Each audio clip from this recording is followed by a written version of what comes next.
Incoming. Beware.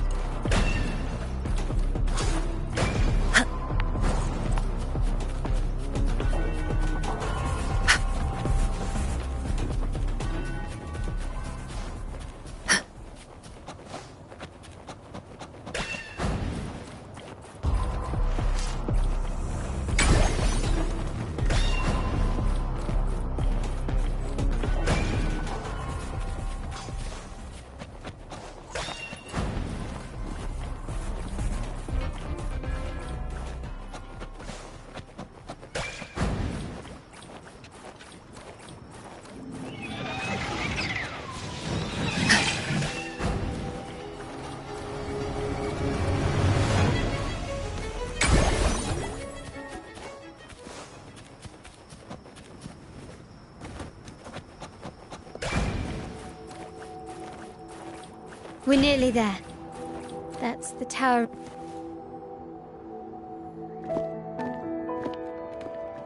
This is where my family first found the Vitrium Dancer.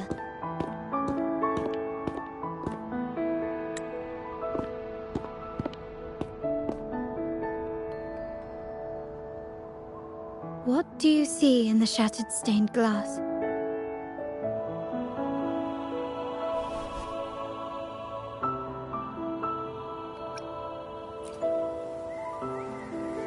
This seems to chronicle a legend of the Sentinel, and the tale of how the first Primus founded the Order.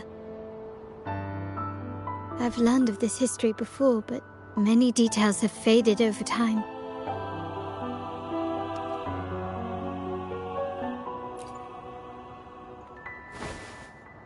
Well, art investment is one of our family's key ventures, so I've naturally picked up a thing or two along the way.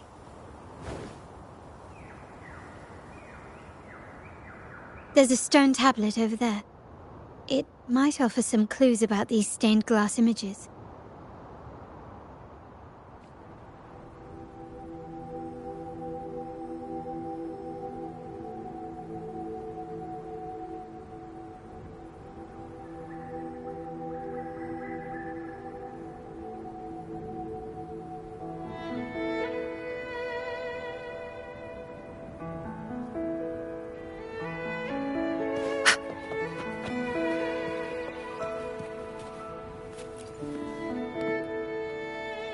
This ancient stone tablet bears inscriptions in the ancient Rinascita language, which translate roughly to... Once whole, the divinity was rent by warring creeds. From their holy wounds sprang the curse of dark tide. On this day shall I depart. Though the woes of Rinascita yet endure, the shattered divinity hath chosen their herald. On the grandest of days, the maiden, crowned with golden laurel, shall commune with the divinity. Thus she becomes the prophesied, enlightened one, through whom Rinascita's woes shall end. Seems to be some sort of prophecy. We might have to piece together the clues from both the stone tablet and the stained glass to unravel the secrets. These ancient relics that spawn tacit discords often carry special frequencies, likely the key to restoring them. Let's use the terminal sensor to reconstruct their frequencies and align them with the tablet's inscriptions.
frequencies of these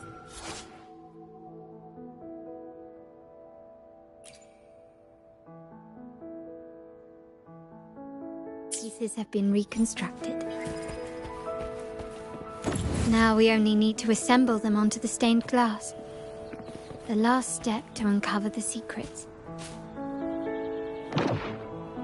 This seems to depict the people of Rinascita torn into two warring factions.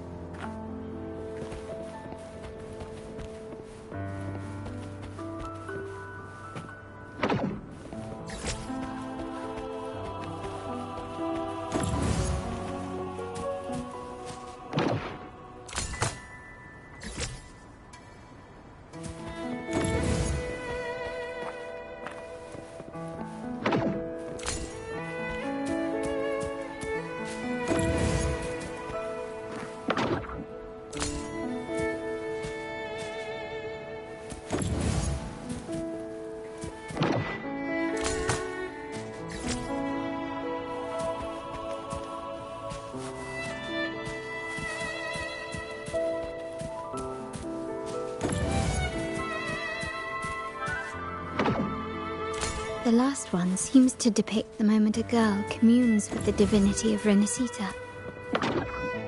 This one shows a man in Primus attire, wielding a lantern-shaped relic to dispel shadows and the monsters within. It's done. Now, let's see. Looks like these stained glass images recount a tale about the divinity. Wait. What is it? It's just... the content is rather peculiar. I'll translate it for you. Together with the inscriptions on the tablet, it should be... In the earliest days of Rinascita, there were two divinities. One rules the sky and the other the seas, eternally at odds with each other. Amidst the turmoil they wrought, Rinascita evolved. In those times of legend, people waged war over their disparate fates. All this was ended by an unprecedented TD outbreak. The Dark Tide, so was it known. It ravaged a great part of Rinascita. After the Dark Tide, Napoli, the first Primus, restored civilization from the ashes. He founded the Order to guide the broken Laguna. Yet, not long after, he went to be with the divinity. On his deathbed, he spoke to the believers. Once whole, the divinity was rent by warring creeds. From their holy wounds sprang the curse of Dark Tide. Though the woes of Rinascita yet endure, the shattered divinity hath chosen their herald. On the grandest of days, the maiden, crowned with golden laurel, shall commune with the divinity. Thus she becomes the prophesied enlightened one, through whom Rinascita's woes shall end. Then, the divinity shall return to its true form, and Rinascita, under its glory, shall be a paradise, free of suffering.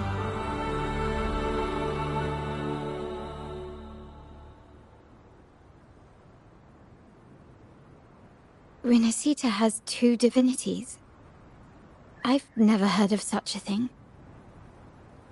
The Montelli family archives hold many documents on Rinascita's past, yet none mentioned two divinities. In Ragusa, the common belief has always been that Sentinel Imperator is the only divinity of Rinascita. But if the images on the stained glass window were fabricated, why would the Order deface them and declare this tower forbidden? There's only one explanation. These are not fabrications, but buried truth. If this is indeed the Order's doing, we must leave here immediately. North of this tower is an island. It should be beyond their reach. Once we get there, you will discover another truth the Order has buried. Watch out!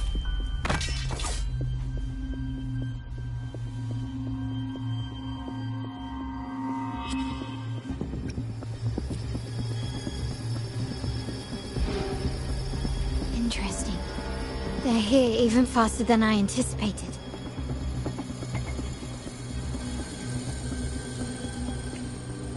Apparently, the Order believes the images on the stained glass to be real.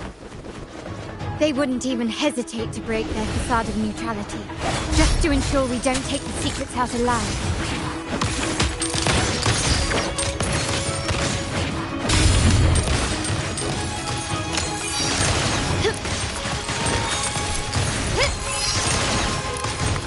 The stage is set. Found your weak spot.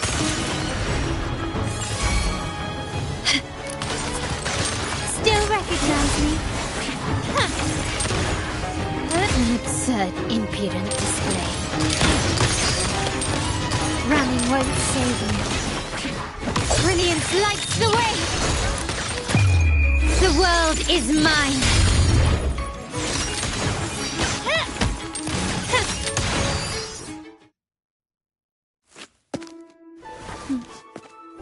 Keep it safe. I'll handle the rest.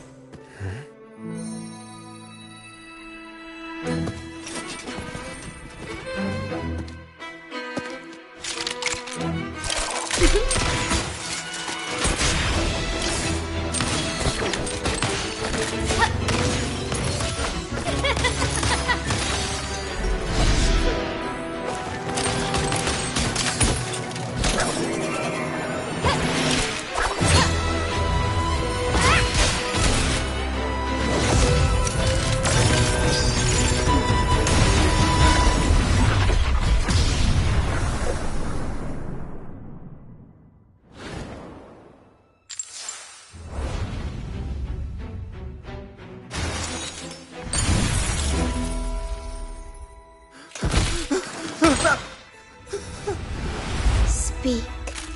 Who gave you the order?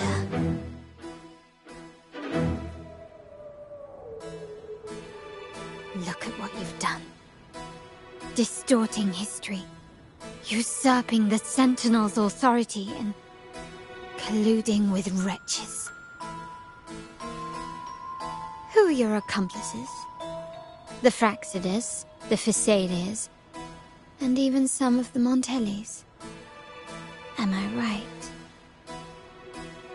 Ahem. Well, I'm afraid I don't understand, Miss Carlotta. It seems you too are lost to madness and hallucination. If you find yourself confused and desire the Sentinel's guidance, I would gladly arrange a personal pilgrim sail for you. Ah, so this is how you treat those truth seekers.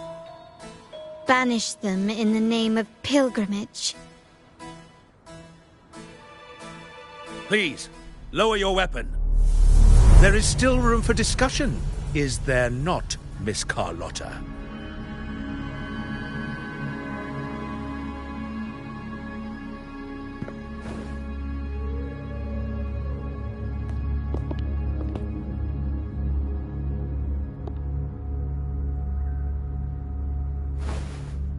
Stand down. Enough blood has been shed today. Imperator would not revel in senseless sacrifice. The pilgrim's sail is for the transgressors to seek rebirth, not for you to threaten our friends. Repent for your reckless words. Forgive me, Brother Alessio. Ah, honored guest. You have been misinformed, as the truth is not what it seems. My Lord Fenrico has arranged your audience with the Sentinel. Why not hear the Sentinel's wisdom for yourself?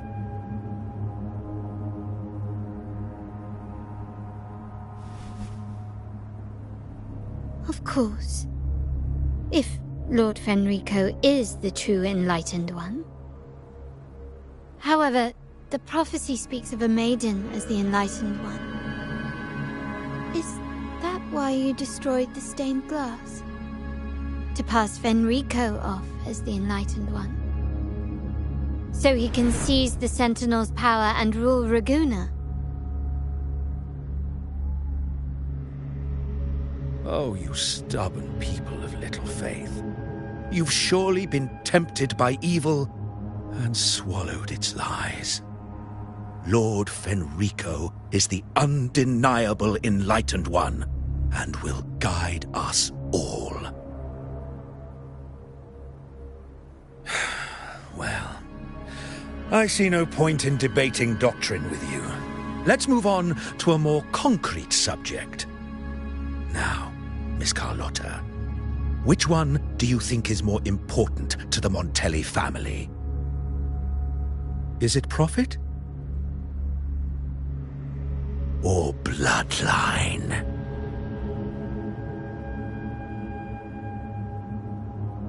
How? That's Uncle Capello's pendant. What did you do to him? Good question. What did we do indeed?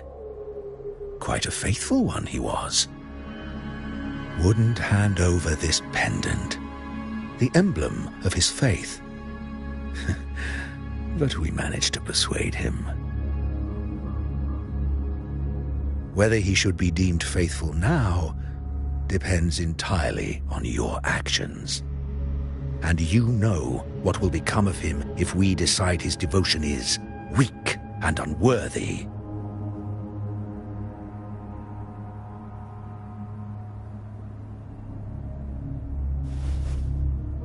My actions. What do you want me to do?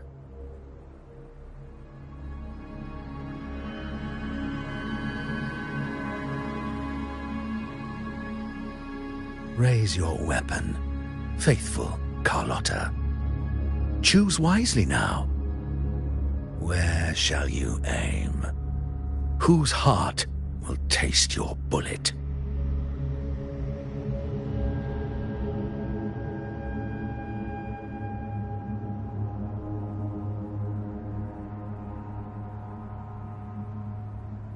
Good. You are a smart one, Miss Carlotta. Carlotta? I'm sorry. Even though the time we shared was very memorable. Excellent. It appears you've made the right choice, as any true Raganese would. Honoring blood and faith alike. Pull the trigger. End this transgressor's life. The Sentinel shall host a supreme banquet for you in the high heavens.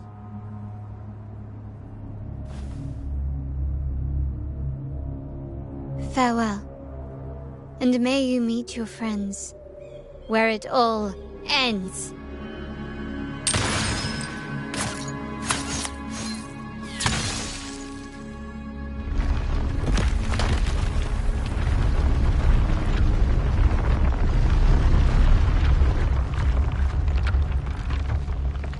You've disappointed me, Miss Carlotta.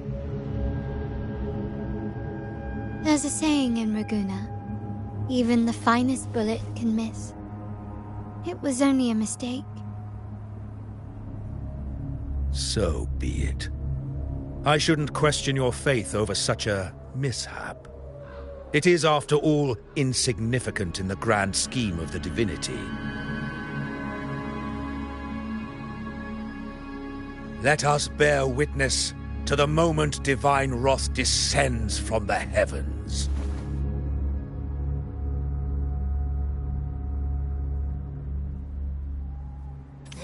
That was close. I really thought the bullet was coming for us. So, was it all part of your plan? We were improvising. Then you two sure have great chemistry. But anyway, those bad guys are still after us. So let's get out of here. Didn't Carlotta say something about an island up north? Let's go check it out.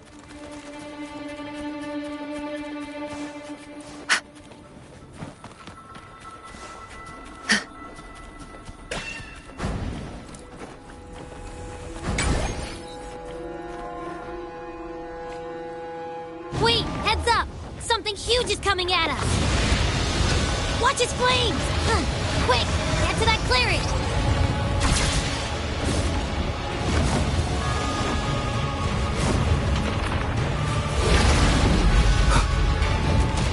Leave it to me.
Leave it to me. One with the sounds.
Don't be scared. Paro is just saying hi. She seems to fancy you.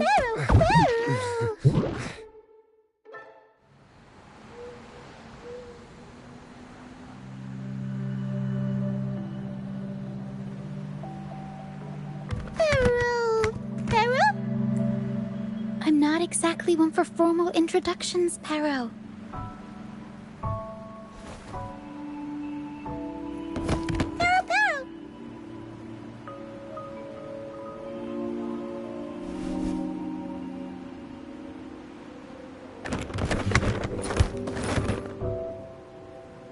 I know this isn't the first time seeing them.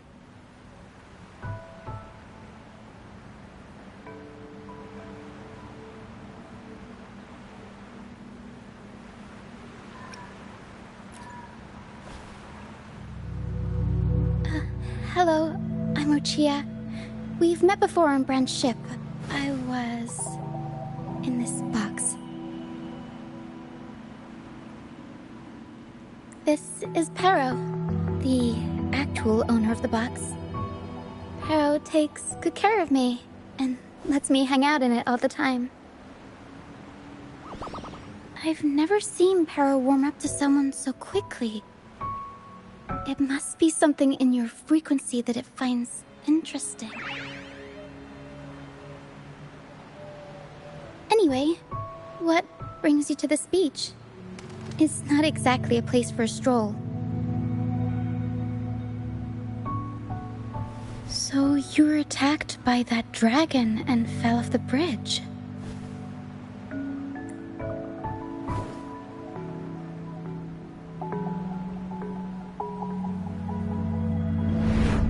I'm guessing it was Abby who saved you. It probably exhausted itself and retreated back into your body to rest. I can still sense Abby's frequency, even if it's faint. What triggered Abby to come out? Something it could absorb? But then, why didn't it work? That dragon's behavior is odd. It never leaves its territory.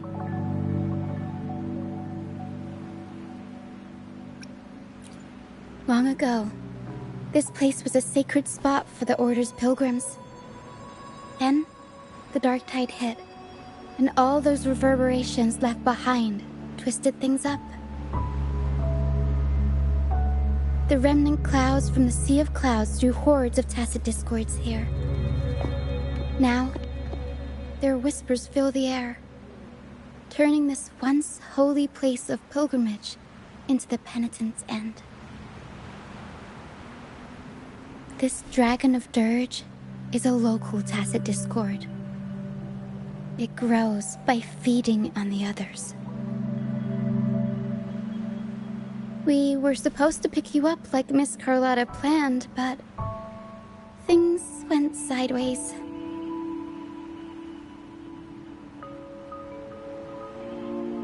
The truth Mr. Carlotta wants to show you lies somewhere on the aisle. But this is not the best place to talk. The mist is thickening, and rain is coming.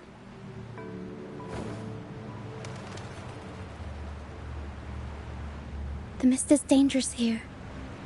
It traps reverberations, and when it collects enough, they quickly form into tacit discords.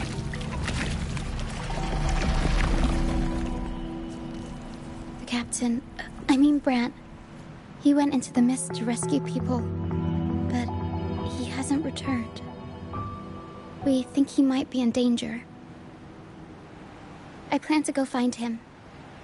Once I'm in the mist, my frequency will draw the creepies and crawlies away, so you'll be safer here.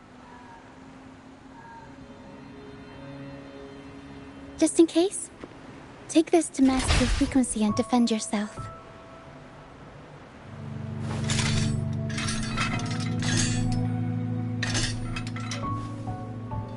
Ta-da! Fireworks pistol. One shot and it'll send the tacit discords packing.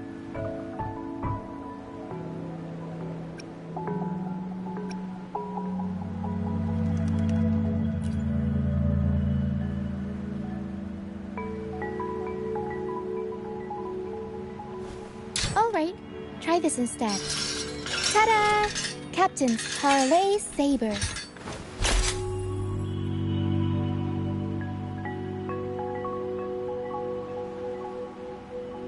Use it to protect yourself. Our troop will bring you to our base soon and tell you the truth we've uncovered. I'll join you once I find Brant.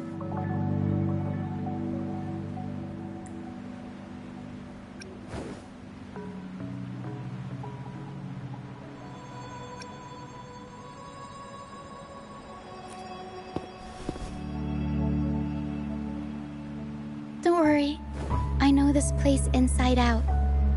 For a first-timer, though, it might be a bit much.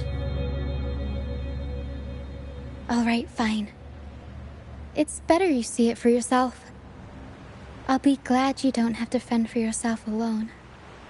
See that lighthouse? It's the only safe place in the mist.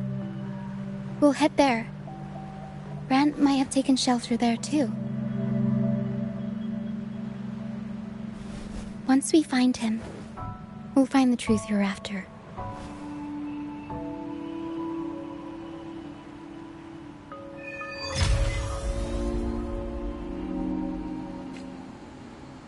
The area up ahead is where the sea mist is thickest. Try to avoid the dark phantoms in the mist. They could turn into tacit discords at any moment.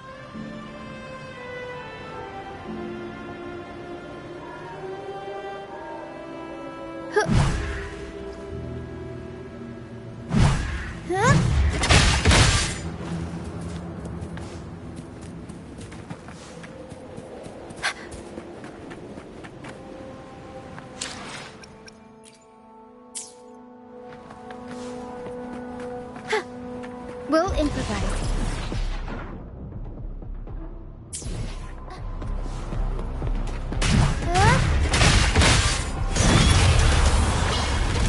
Mamma mia! Avanti!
Discords. Watch out! What? I can't control my forte. The high levels of corrupted remnant energy in the mist are disrupting our frequency stability. I can help with that. See, fighting here is a bad idea. Let's just try to avoid any threats for now.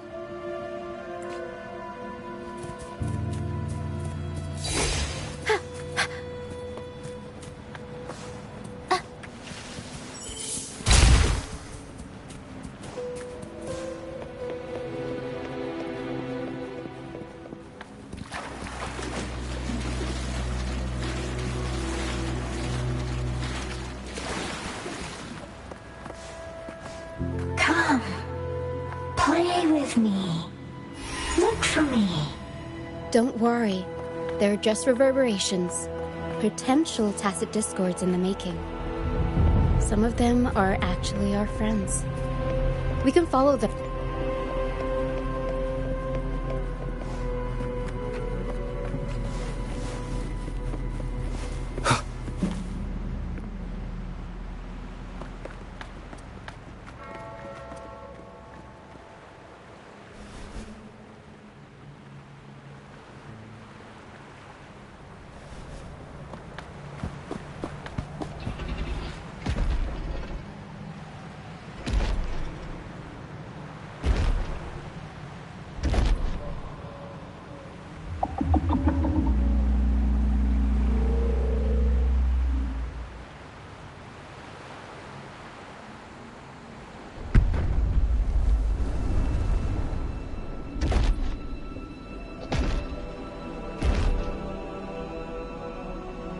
Did it lead us this way because it sensed the dragon?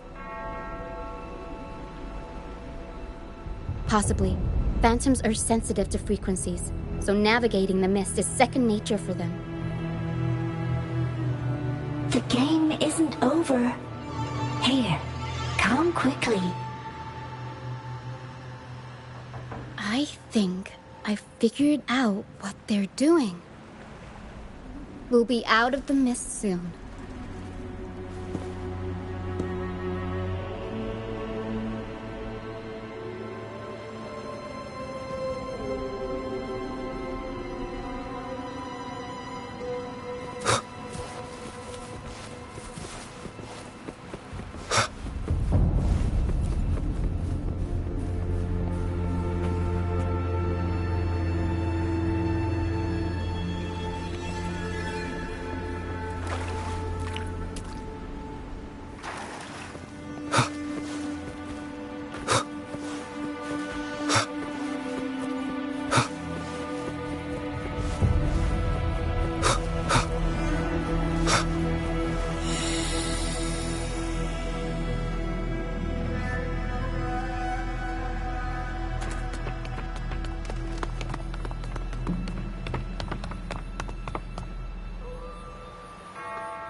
Rinascita, you found me. I'll always find you, but maybe don't do this again next time. Why? Isn't this your favorite game? I wanted to play with you. I know, but as your friend, I worry about your safety. My friend? Excuse me. Are you Rochia's friend?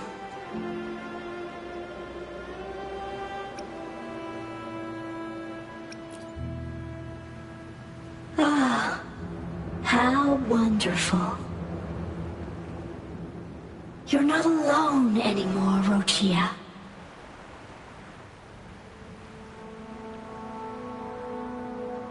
Yes, I have friends now. I'm so happy for you. All is well. Fly, fly to the high heavens. We are born free, and our souls will soar even in death.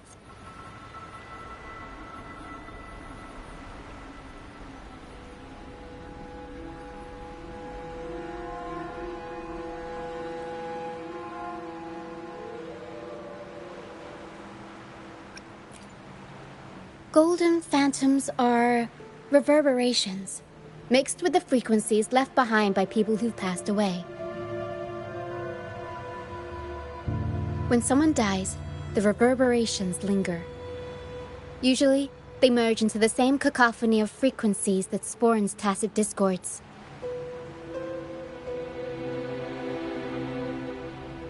But sometimes, a trace of their final will remains, and the mist shapes this into phantoms.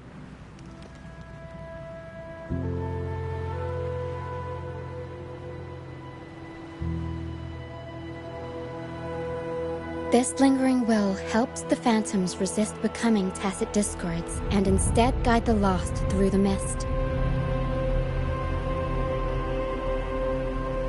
If the mist clears, they'll vanish. If the mist lingers, their fate is sealed. It will only be a matter of time before they merge with other reverberations and become tacit discords.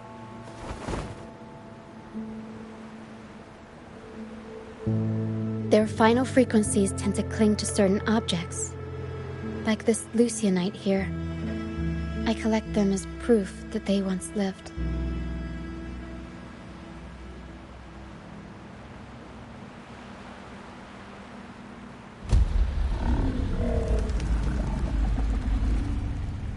Otherwise, the dragon will devour every last trace of their frequency.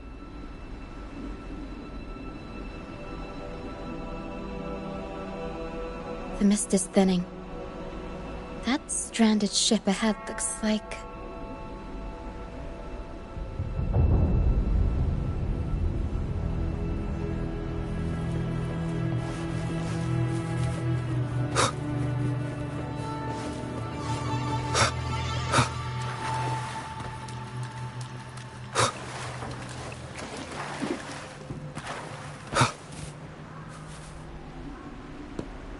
pilgrim sail. Why is it here? In Raguna, those who break the law are sent to the Order Tribunal for sentencing. Those who violate the sacred doctrines are branded as fools and sent away on the pilgrim sail.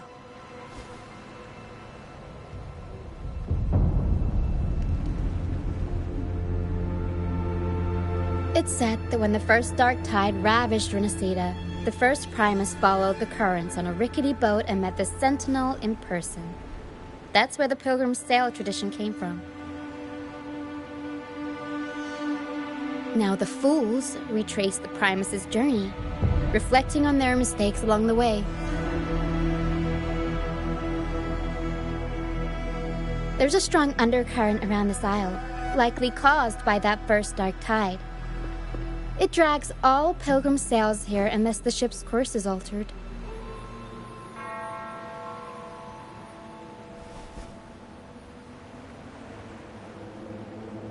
No reverberations on the ship, nor in the mist. The people must have escaped. But with the mist this thick, we need to stay on guard.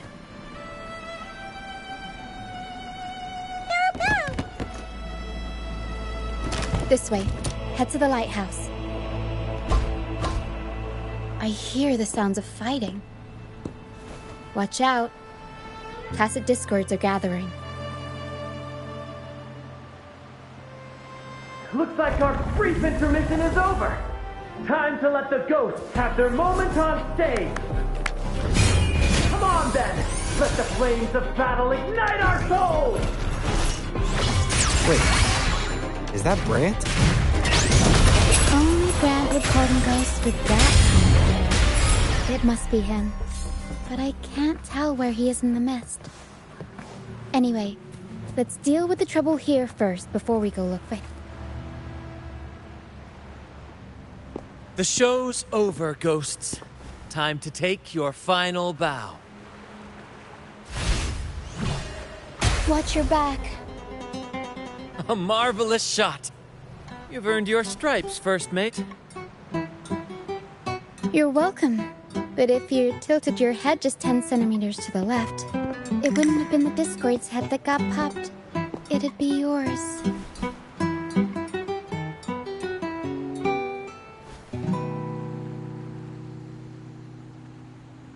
Not on your watch.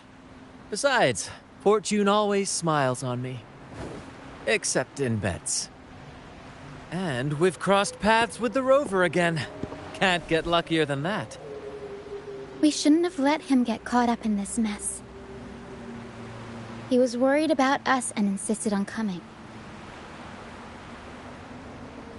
Is that so? Then our gratitude to you is even greater for your timely aid.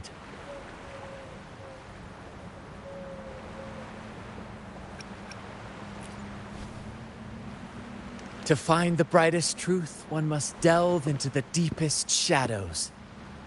Such bravery deserves to be hailed, my friend. Where is everyone on the pilgrim sail? I was patrolling the coast earlier when I saw their ship drifting into the mist. Time was against us, so I departed alone without alerting the crew. Thank you. Don't be afraid. You're safe with us. You've got some skill, you know, holding your own for so long in the trial against the Tacit Discords. Trial? I don't buy into the Order's nonsense. I've worked hard all my life and stayed true to the Order's teachings about forsaking earthly pleasures for divine favor. And what do I get in return? Heavier taxes.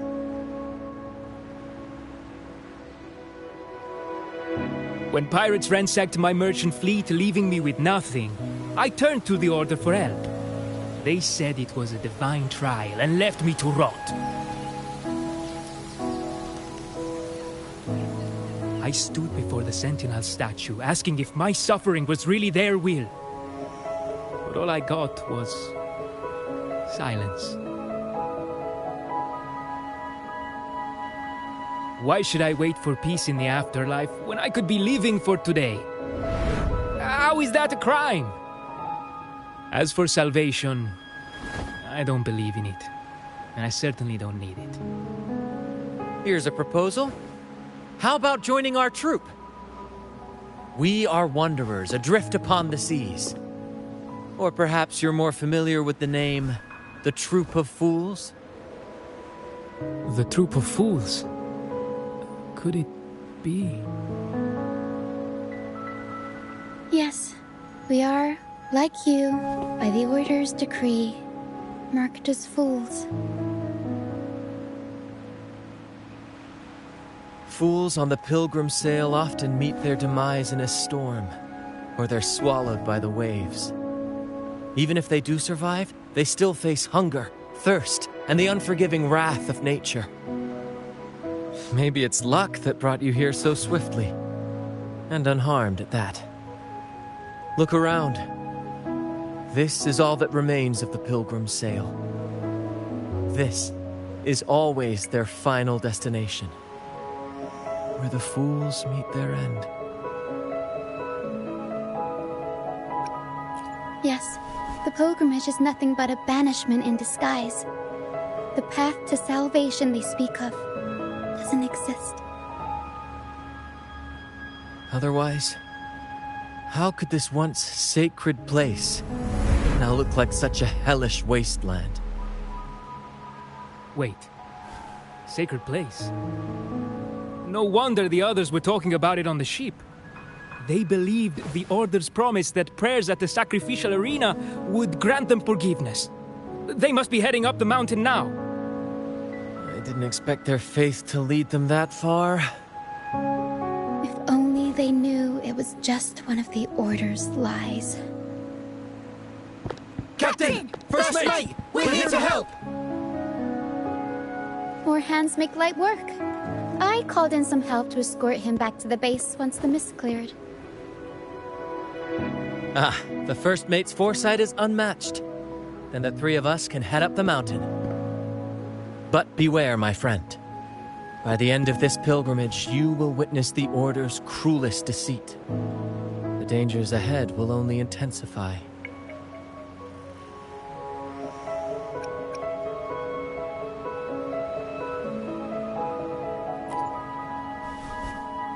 Please, save them. I hope it's not too late. Don't worry. There's more to our troop than you think. This wing ray can fly us up the mountain. You two go first. You'll find very convenient to bring along. All right then. All hands, prepare to ascend.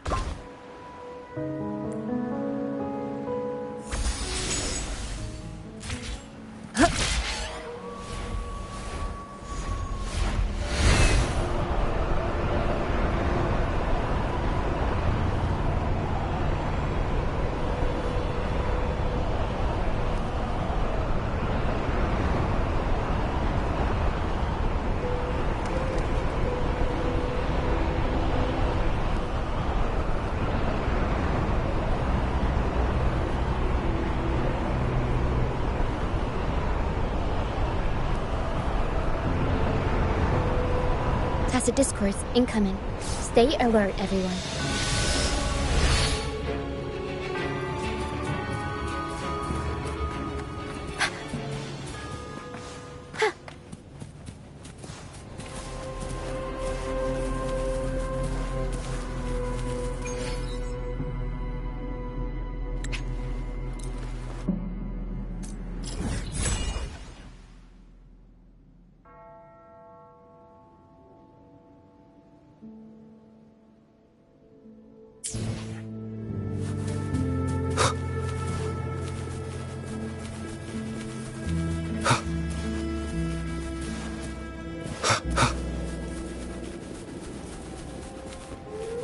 Leave it to me. Mamma mia!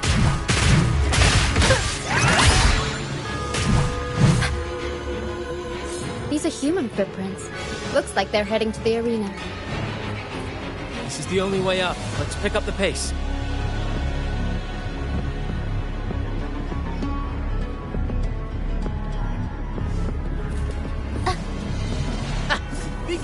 vexing wretches! The sacrificial arena's right there. Let's take them down in one blow!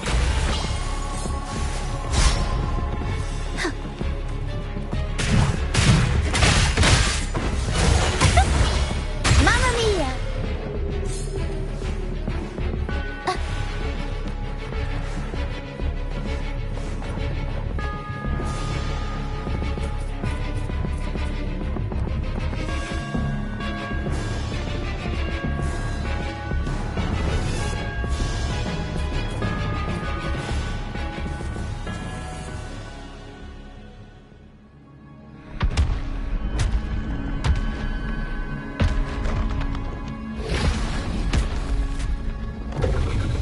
Divinity above, please have mercy on me.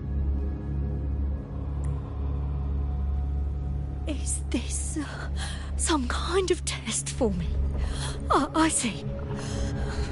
No matter how harsh the punishment, I'll take it.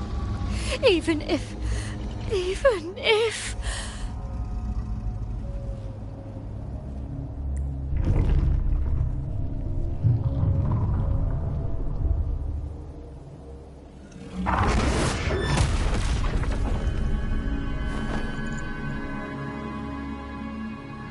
if it means death?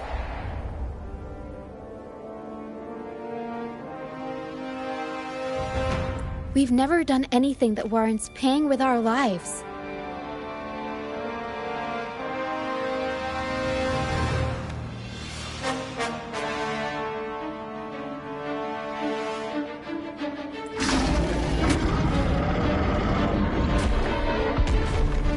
I'd wager mercy isn't on the table. However...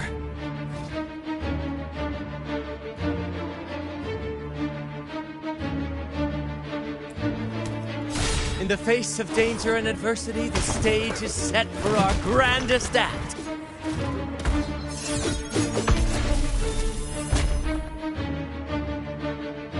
Brant, you handle the tacit discords. I've got the dragon.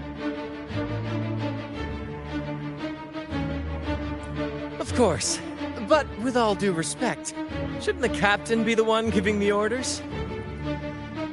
Just playing to our strengths. Take it, or I'll spill the beans about your wine stash.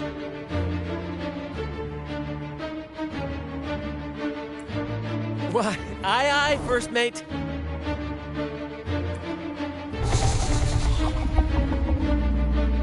It's time to pay for what you've done, Dragon of Dirge.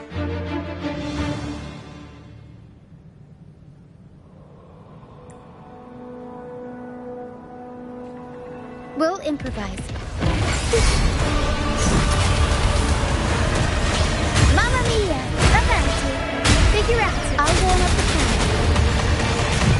Time for some crowd work! Unexpected plot twist. Tempest show! Mamma mia! Avanti!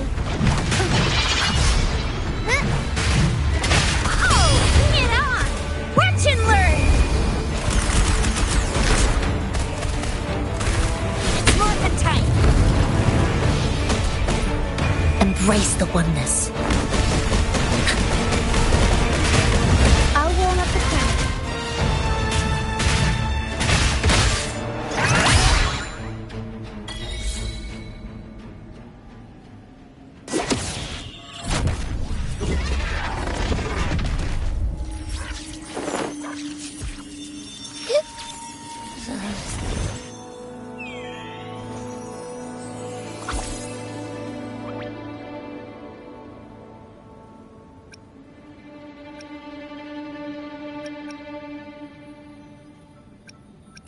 Of course!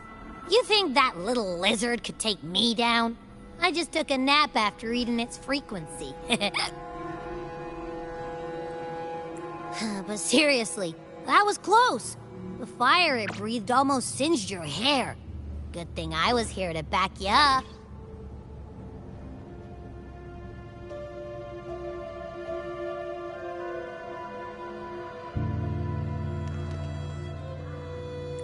As soon as I realized it was a tacit discord, I went for it and ate its frequency. Piece of cake. But I gotta say, it was a pretty hefty bite.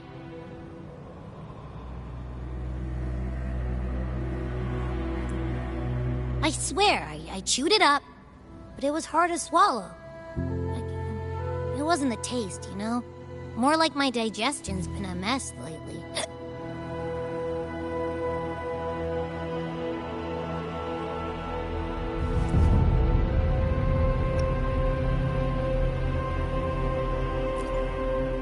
That's not the point.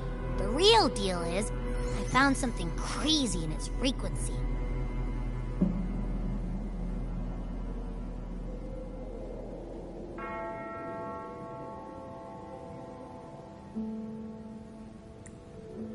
You said you somehow experienced empathy with the Tacit Discord back in Jinzhou, right? How about trying that again with this guy?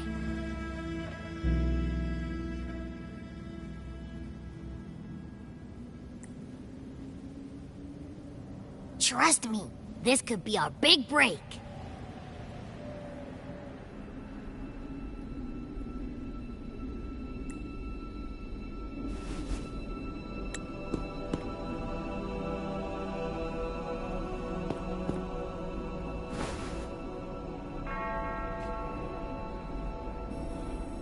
Gehenna, a wretched soul mourned by none.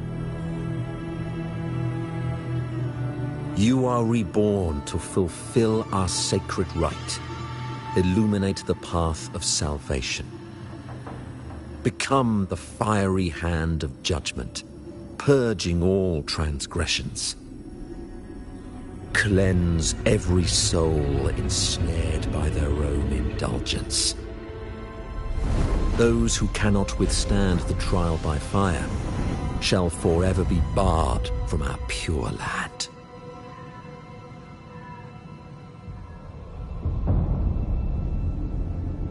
See? I wasn't lying.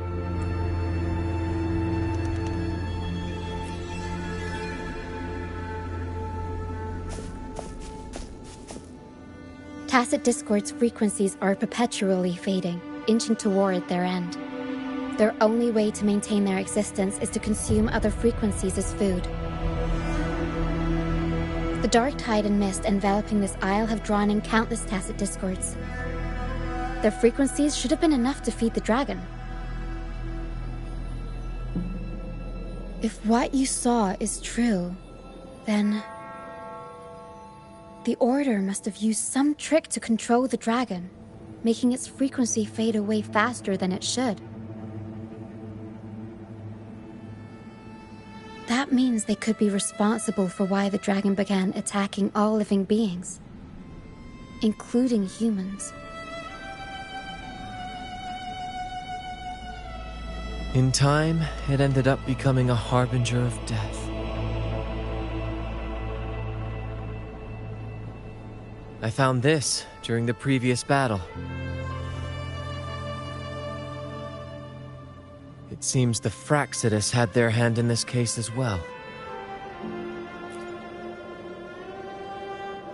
So you know them too. Seems we have much to discuss. Our troop usually earns a living by performing on the nearby islands. Sometimes we take on escort missions for merchant ships as well. That's how we first got acquainted with the Fraxidus. At first, they were just lurking about, raiding ships. But as the Carnival drew near, their actions grew suspicious. We noticed them lingering around a certain sea. Remember Cetus the Tidebreaker? The creature that attacked you when we first met? After we parted ways, we went searching for it to find out what had gone wrong.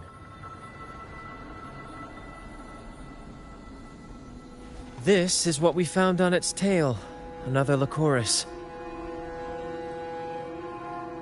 Alas, the Tidebreaker slipped away into the deep beyond our reach. Still, this bloom leaves no doubt. The Fraxidus is behind its strange behavior. We saw what they did to the dragon. The Cetus's violent outburst must be their doing as well.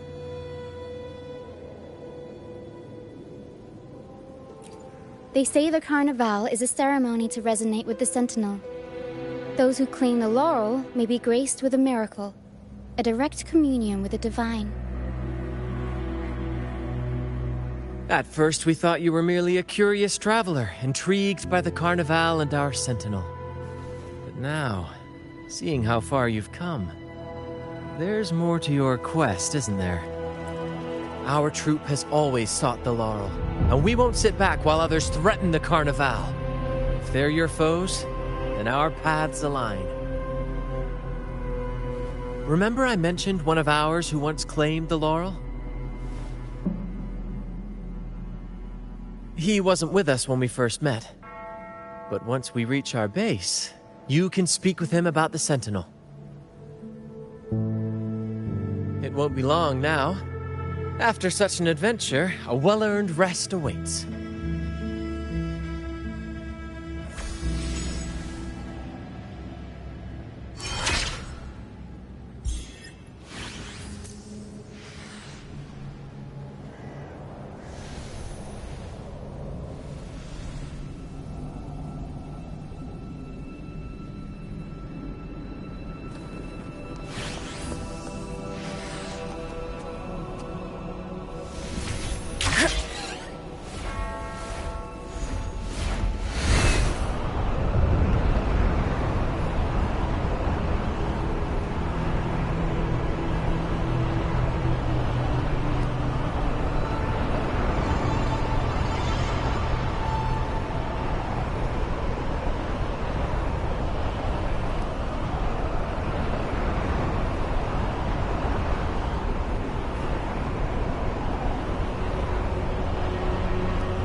Here we are, ladies and gentlemen. Allow me to present to you our sanctuary. A haven for all the surviving fools at the edge of the world.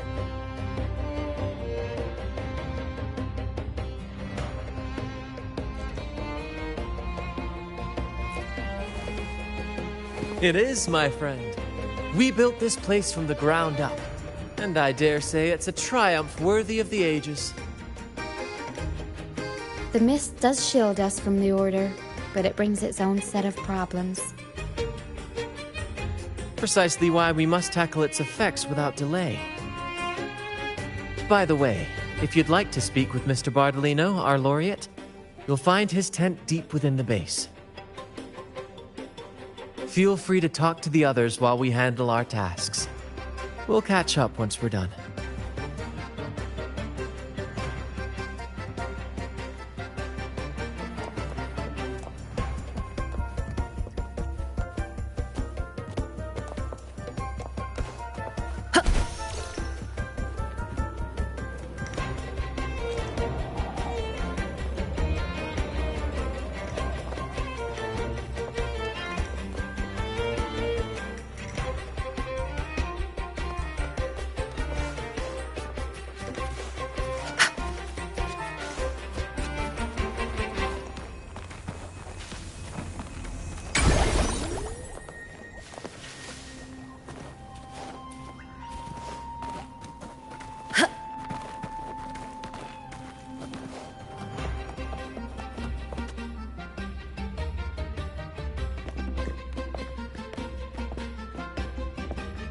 Relax, young man. Life's only just unfurling its sails for you. Why sit there like one of those dour statues in the Order's halls? Don't be afraid to show a little spark. I was just thinking about my future. Is Raguna truly lost to me forever? Some have found their way back, but under the Order's watchful eye. Is that really what you want? A life without freedom? Listen, you don't need a grand stage to leave your mark. A true Ragagnese can turn even a ragged tent into the finest theatre. That's what I'm preparing to do.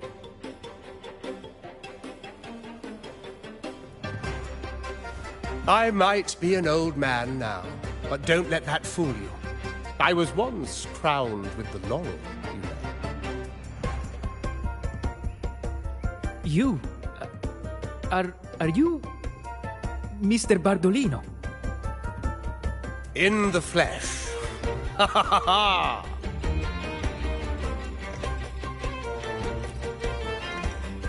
As I took my final bow on stage, a bright light pierced through the clouds, shining down from the sky.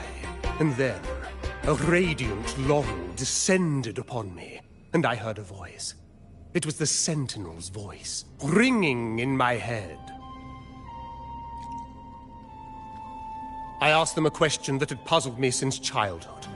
The ultimate philosophical riddle. What should I eat tonight? And they answered. The body is the temple of the mind. To keep your mind sharp, do consume healthy food, such as the loris salad.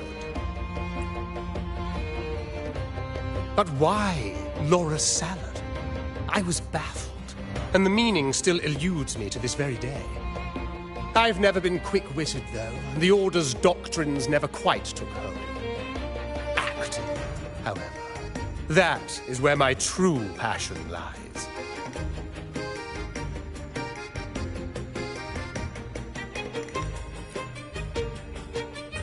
But why did a blessed laureate like you get banished by the Order? Back when I won the laurel, Raguna was led by the Holy Maiden. She promoted all sorts of grand celebrations during the Carnival, an unceasing tide of revelry. Stages sprang up on every corner of the city, performances dancing through the streets, and shops adorned in vibrant hues. Even on rainy nights, you could still hear music playing in the square.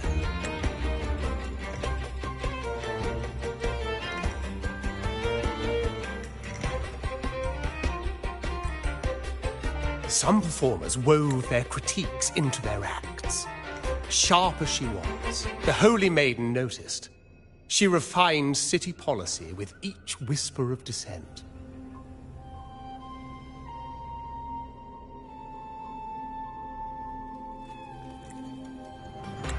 Those were the golden days, my friend. The Holy Maiden once said that if she were to leave this world, she'd want no majestic tomb or solemn funeral, but the grandest carnival as her final farewell.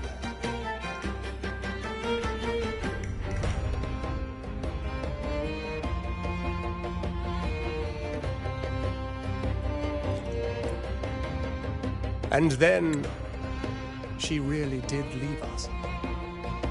The current Primus took her place, and in the name of mourning the Holy Maiden, issued all sorts of bans on the Carnival. But is that really what she would have wanted? The Order's grip tightened, and the Carnival performances were reduced to dull, monotonous shadows of their former selves.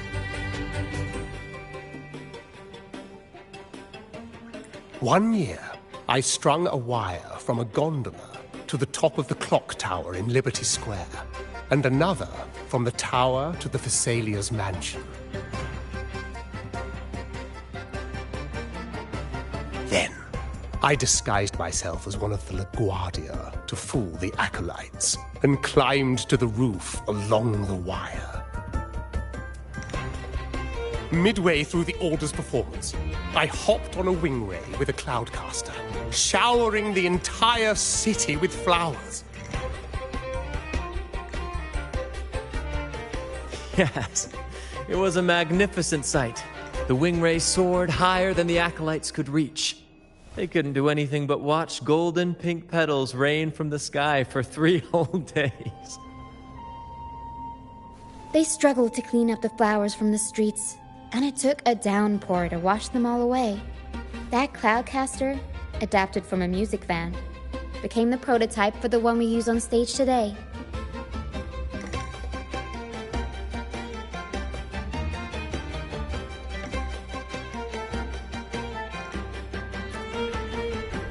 But that's all in the past. To this day, I'm still not sure what crime they pinned on me. Maybe walking the wire without protection? Anyway, I'm just an old relic now. But you lot, you're the main characters of this era. Facing down every obstacle with fire in your bellies. But isn't our fate already sealed? Without the so-called salvation the Order preaches, we're doomed to our banishment. Just lost souls, dying in obscurity. Life is short, and we weren't born just to atone. The Order may banish us, but they can't take away our right to sing.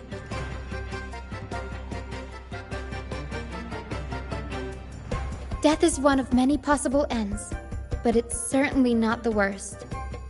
Perhaps being forgotten is what the Order wanted for us.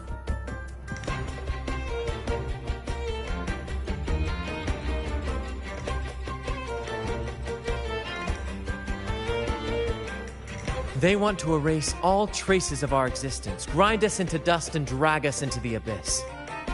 But we'll fight the tide and live our lives to the fullest. Members of the troupe may come and go, but they never truly left us. Their deeds and songs are passed down through the ages. One day, our voices will echo across every land. Our words will reach every corner of the world. And by then, even the tacit discords in the stormy sea will know our names. That's the spirit, boy! Even if I can't earn myself a proper title, I'll become Rinascita's most enigmatic legend. When I'm gone, I'll leave behind a coffin that sings. Or maybe turn into a lark, singing every day and night!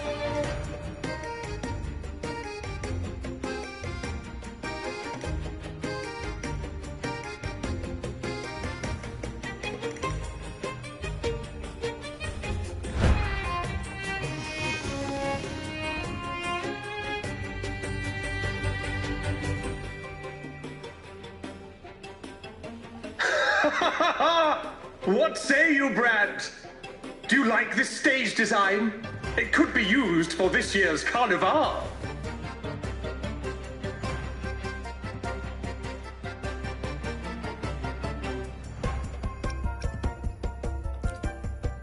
Our little chat reminded me of those good old days.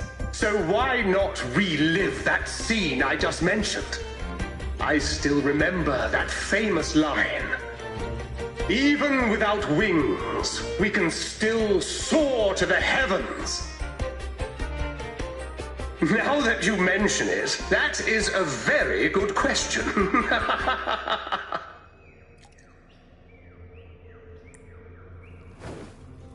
Please don't mind him. We like our performances big and bold, after all.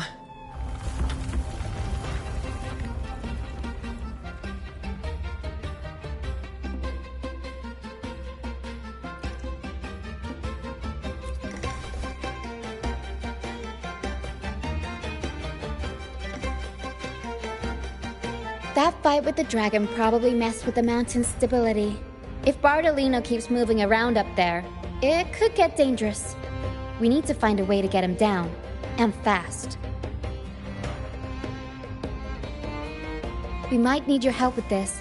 Taro should have some useful items in her box.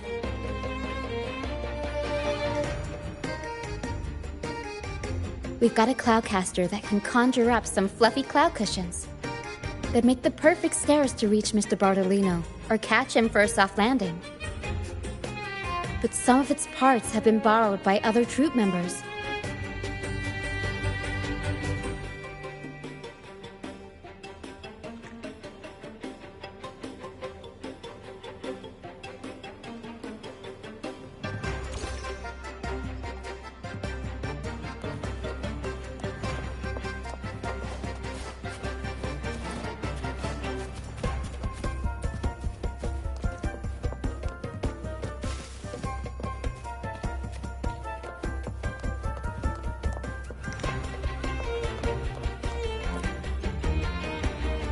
Sailors cheer as hearts ignite. Soon, we'll break these chains so tight. The Cloudcaster. Oh, I use its base as a desk. Our first mate lent it to me so I could write more comfortably. Here it is. Careful. It's...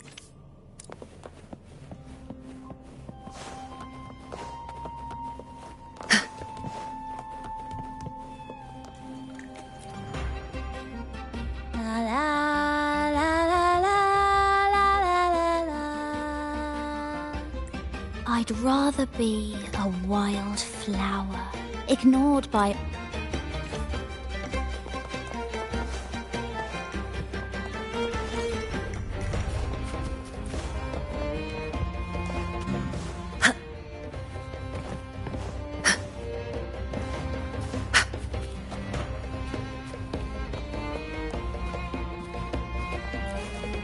Come on, fish! Come to my net. Yeah, I borrowed the reel for me fishing rod. We scavenge all sorts of stuff from the beach and fix them up as needed. Nothing goes to waste. Don't be fooled by appearances. This stuff can be pretty versatile. Good. We have all the parts now. Time to work, Pero.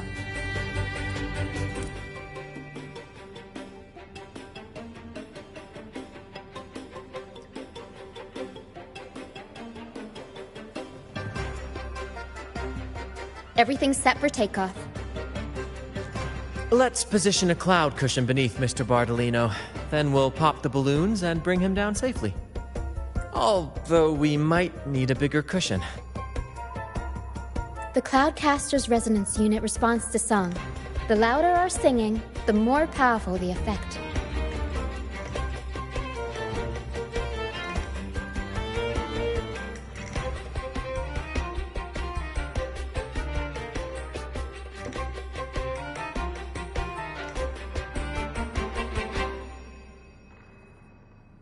In that case... All right, friends, old and new, come and join this sing-along!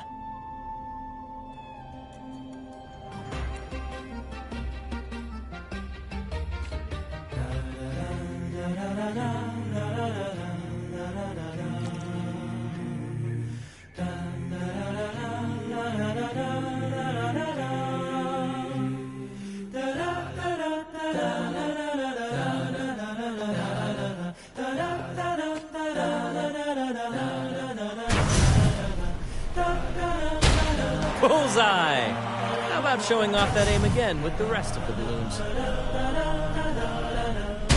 Almost done!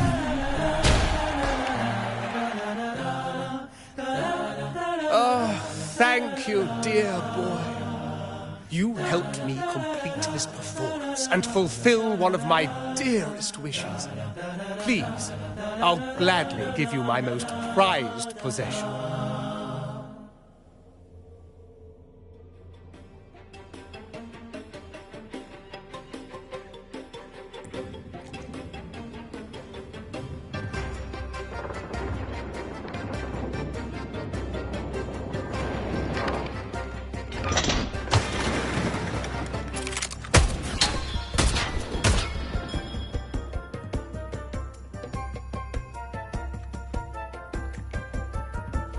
Apologies for my late arrival to such a magnificent performance. Did I miss anything?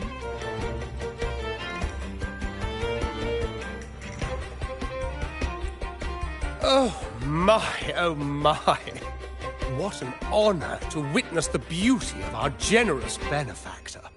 Thank you, my lady, for rescuing this humble soul in his moment of need.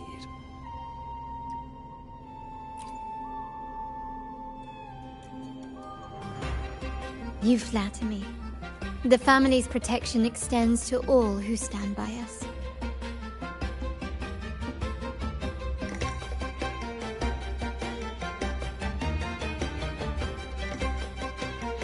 Might I say what a pleasure it is to see you again, Miss Carlotta.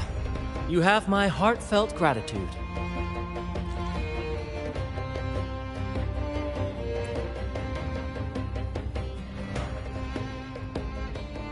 Is everything going smoothly with your family, Miss Carlotta? Yes, thank you. The Order's scheme was uncovered as planned. Uncle Capilet was rescued, and Grandfather has handled the rest. I still owe you thanks for improvising with me in front of that priest.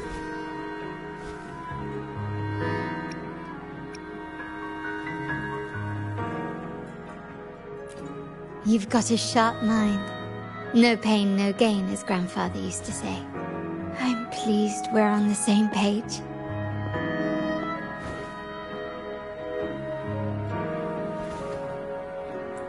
Your kindness is much appreciated. The Montellis won't forget this. In return, I'll share everything I know.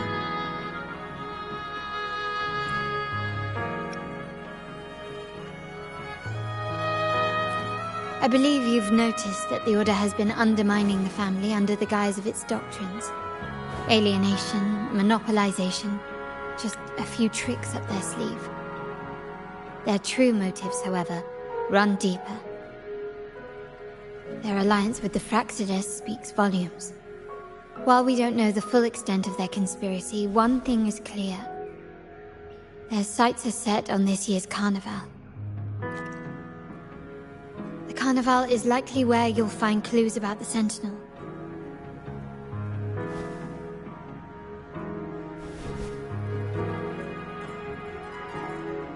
Legend has it that the Sentinel, Imperator, has been secluded in the heavens, cut off from the mortal realm. The last record of the Sentinel is from the Carnival a decade ago. At that time, the entire city was shrouded in mist. Ghosts roamed the streets. A dragon roared from the sky, and a sea behemoth raged, summoning towering waves. Do any clues come to mind?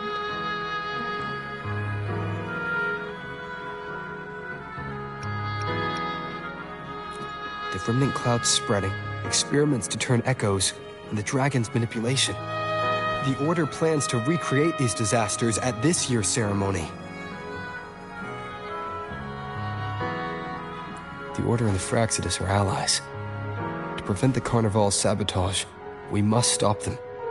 But what is their motive?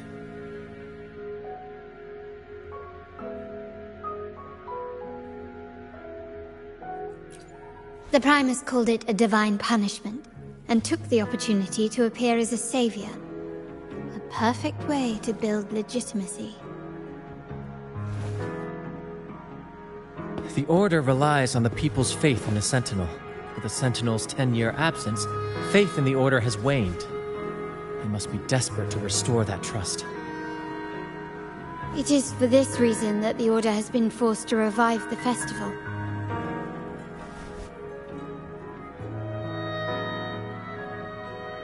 Let's consider the implications. If the Carnival proceeds unhindered, how would it affect the Order?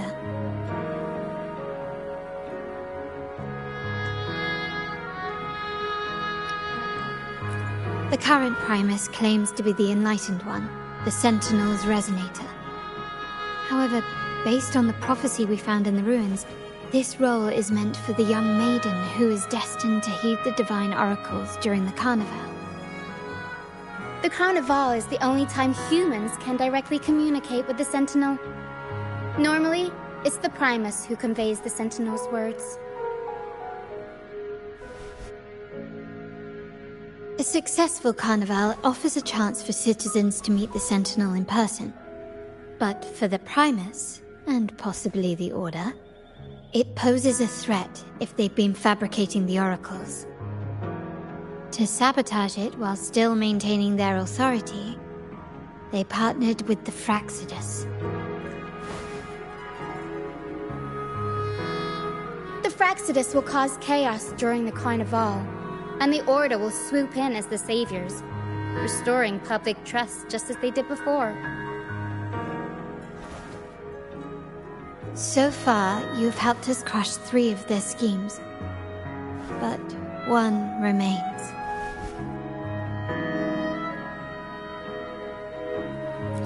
We have evidence that the Cetus is being manipulated, and the Fraxidus are setting up their final plan. With their whereabouts unknown, we'll need to adapt our strategy as the Carnival unfolds. From what I've noticed, you're not one to act passively or pin your hopes on others. You prefer to strike first and steer events in your favor. Winning the laurel might give you the chance to talk with the Sentinel. The Sentinel's resonator may also be present, so...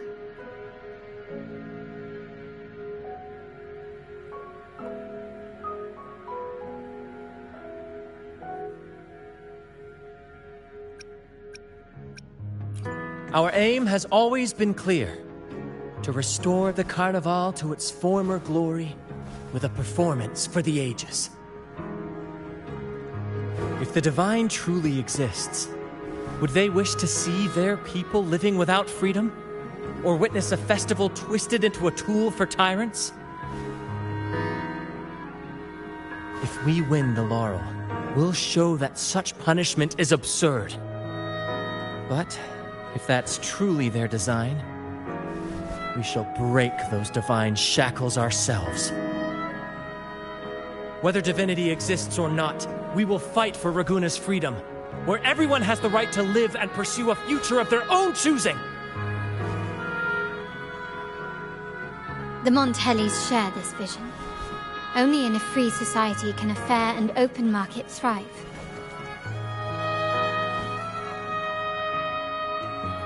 However, a troop alone is too weak.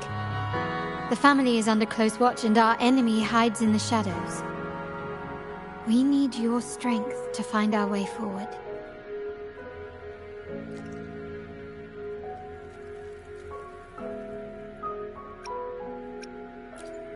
Thank you. I'm pleased we've reached an agreement once more.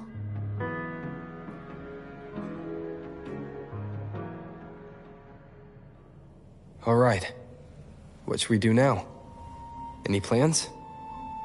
Since the Order intends to sabotage the Carnival and incite chaos amongst the guests, confronting them directly only plays into their hands. You've seen the troops' unique approach to combat, haven't you? That's precisely why we're allies with them. We will turn any disturbances into a theatrical performance. I can see our friend here is still a bit confused. No worries, my dear boy. We'll have a quick rehearsal before the Carnival begins. Speaking of which, Ms. Carlotta, would you honor us by joining our performance? Me? I do have some stage experience, though I must confess I may be a bit out of practice.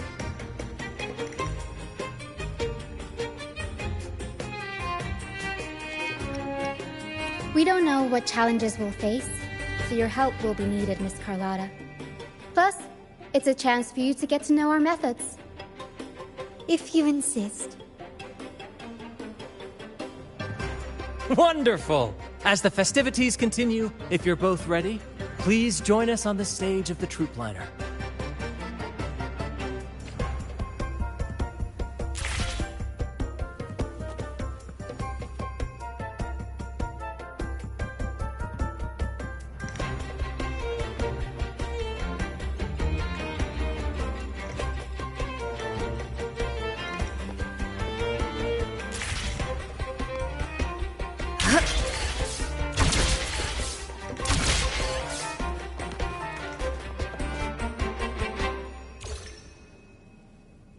Our rehearsals are rather straightforward. No scripts, just pure intuition and our senses guiding us. That's what makes Commedia Improviso truly come alive. For our improvised comedy, we start with a theme. From there, we build our lines and act on the fly, responding to the unfolding show and audience reactions. But with the limitless capacity for human creativity at play, the plot can sometimes veer into the, well, unconventional. To prevent things from spiraling too far, we set an anchor for the performance. Pardon my interruption, but I'm quite curious. What sort of bizarre plots have you encountered? Well, something like a humble craftsman from a small town sets sail on a rainy night, stumbles upon ancient ruins, is reincarnated with superpowers, and then decides to conquer the galaxy, becoming the Emperor of the Stars. So, we draft a basic outline that assigns roles and guides the plot's direction.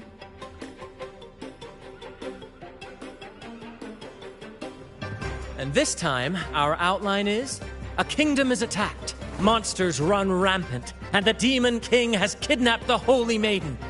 A few brave heroes accept the minister's quest to defeat the Demon King and rescue her.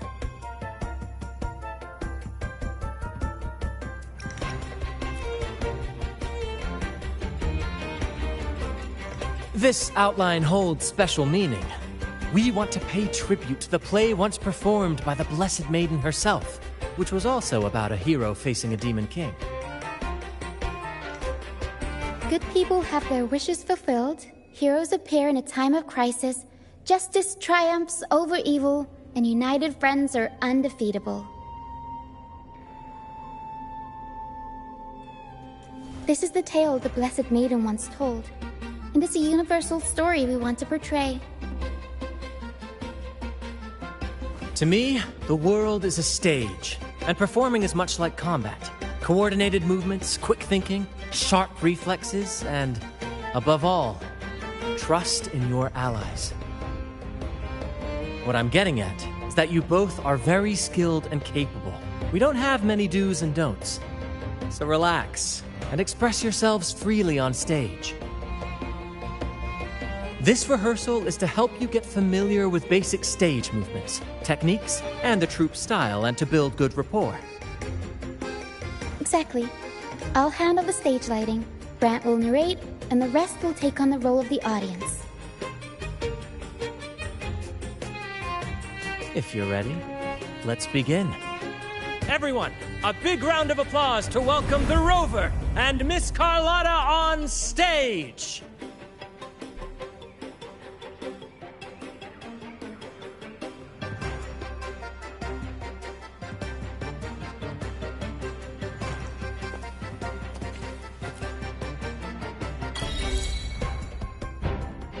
All right, next I'll spin the prologue of our tale, setting the scene for how our brave heroes first crossed paths.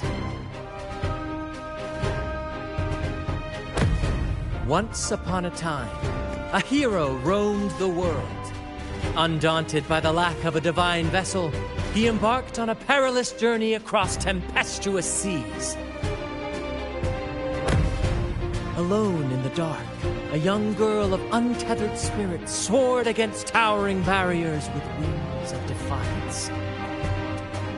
The winds of fate brought them together.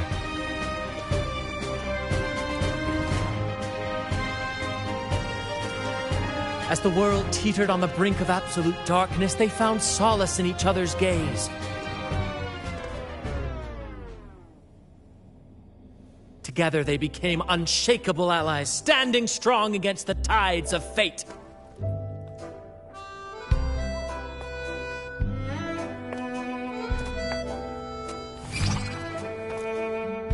Even if light were to fade from the world and the stars cease to shine, they would still blaze like the sun forever.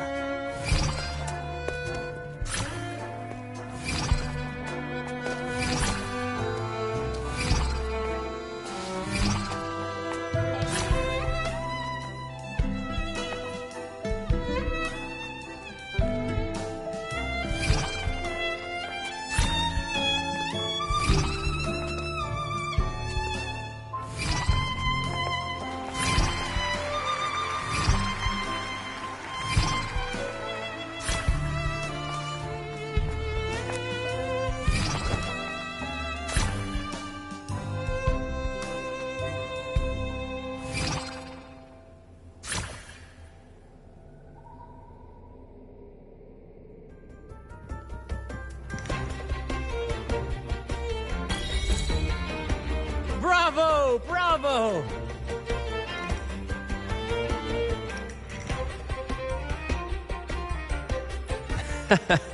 Seeing your chemistry, I decided to take a little creative liberty with the story.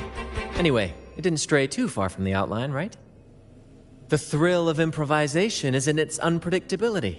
There's always a rush of excitement with every twist and turn. Your movements were seamless, elegant, and powerful. I'm confident you'll shine at the carnival. Thank you. It was all thanks to you. You inspired me and kept my spirits high.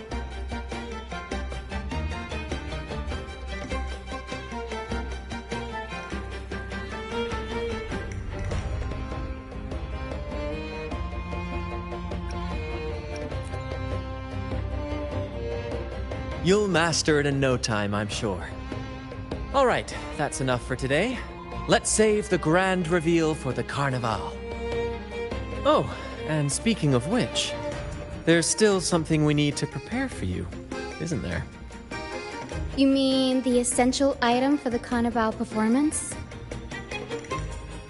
Don't worry. I've taken care of everything. Oh, so it's handled then. I can't wait to see it.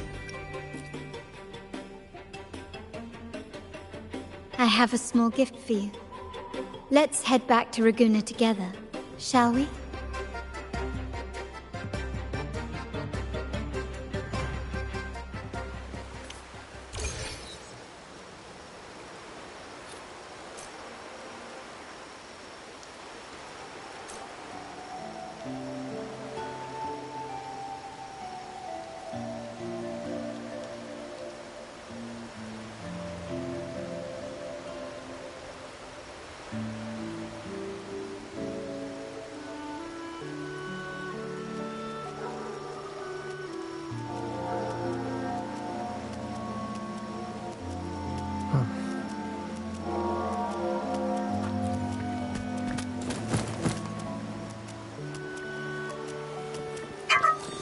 Please, follow me. Where are we going? Please allow me to keep that a secret for now. I wouldn't want to spoil the surprise. But here's a hint. You've been there before.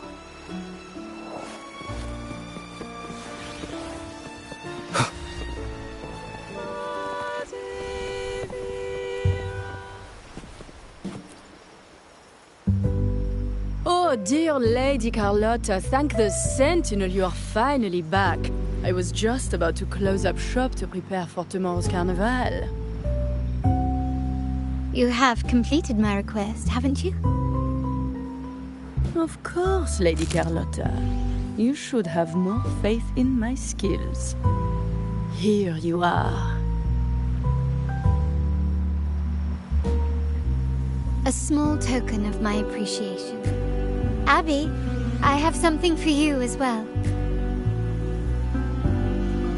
Wow, really? I get a gift too? Ha, you're so nice. Ah, so that's why Lady Carlotta was so insistent on using only the finest materials and meticulous craftsmanship for this piece. For a moment, I feared she lost faith in my skills and was plotting to hand over the shop to someone else. But now I see why this little creation was so important to you, Lady Carlotta. Nyala, you do have a flair for dramatics. Anyway, why don't you unwrap it?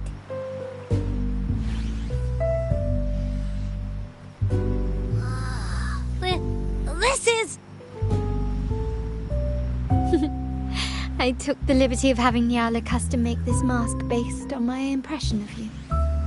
I hope it suits your taste.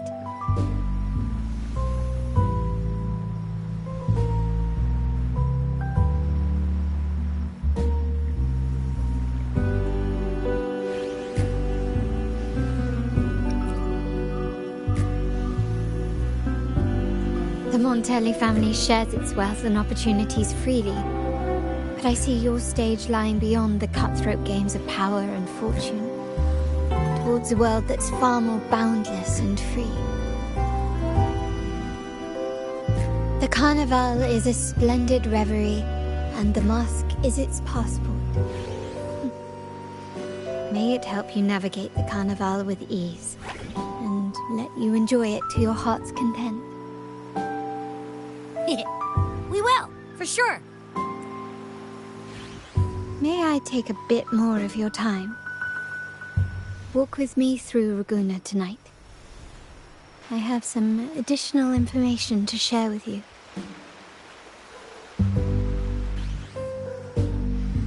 Raguna.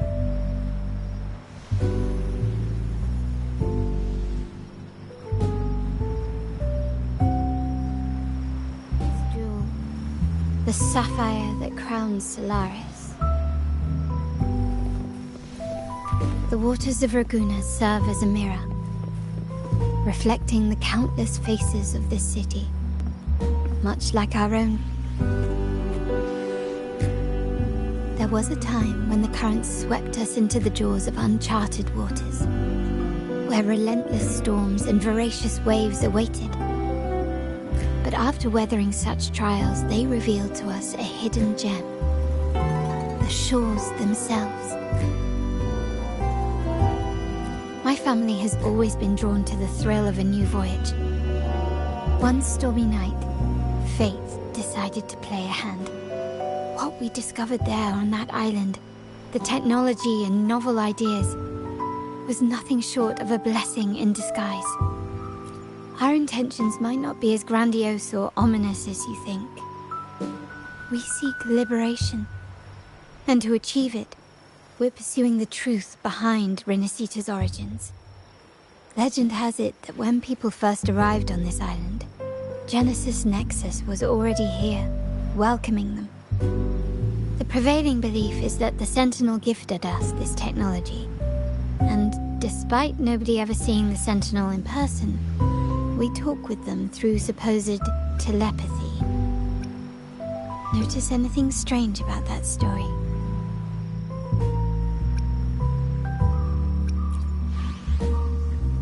Terminals conjure up echoes, and the Genesis Nexus allows the Raganese access to common echoes. If the Genesis Nexus was present when the first settlers arrived, who built it? And really, if no one's ever laid eyes on the Sentinel, how can we be so sure that statue really represents them? It seems to me the Order might have spun us a tale, hiding the true origins behind their grand myths. No, we have no ambitions to rule or to renounce our faith. And really, this city should not be ruled by any one entity. The hour grows late. I have arranged accommodations for you at Palazzo Grotta in the south. Let us walk there together, and I can share a story along the way. Think of it as a bedtime tale. I learned it from the troupe. It's about Fleur de Lis, the Blessed Maiden. Once, the Blessed Maiden was just a simple peasant girl. During the Sentinel's gratitude rite, the young Fleur de Lis managed to sneak past the guards and drink the sacramental wine. Every drop. Perhaps it was the intoxicating wine in Eggletown, or simply her lack of experience with spirits. But she soon found herself quite drunk. Swaying on her feet, she ascended the ceremony's grand platform, lifted her threadbare dress, and began a rather ungainly dance. Seizing the sacred horn, she played a carefree folk tune, dodging the guards and weaving through the crowd with surprising agility. Remarkably, the crowd, as if drawn by an unseen force, followed her lead, transforming the solemn ceremony into a wild parade of cheers and revelry. Naturally, the Order was less than pleased. The pilgrim's sale did not yet exist, so Fleur-de-Lis faced 3 days of confinement. During that time, she used her prison walls as a canvas. That unforgettable day of disordered revelry left a lasting mark on all who witnessed it. Is it not remarkable? A rebellious girl, chosen by the Sentinel to become the Blessed Maiden. If the Sentinel indeed permitted such a girl to serve as their spokesperson, it suggests that all this joyous revelry is not something they disdain. Perhaps they too enjoy poetry, painting, tears, laughter, romantic tales of nights, and dancing amidst crowds, much like ourselves.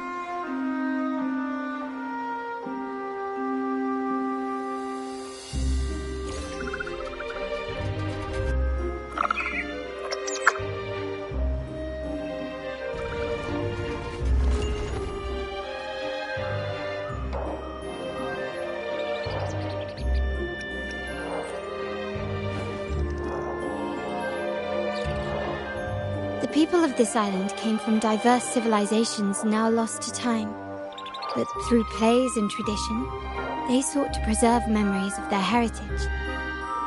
In the past, while the clash of cultures led to conflict, the Raganazi united through faith, restoring balance even if precarious.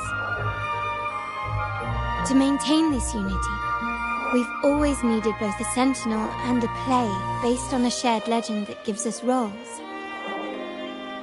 Yet this play has endured for so long that we've become defined by our roles. Noble, commoner, believer, merchant. What was meant to unite us now stifles us.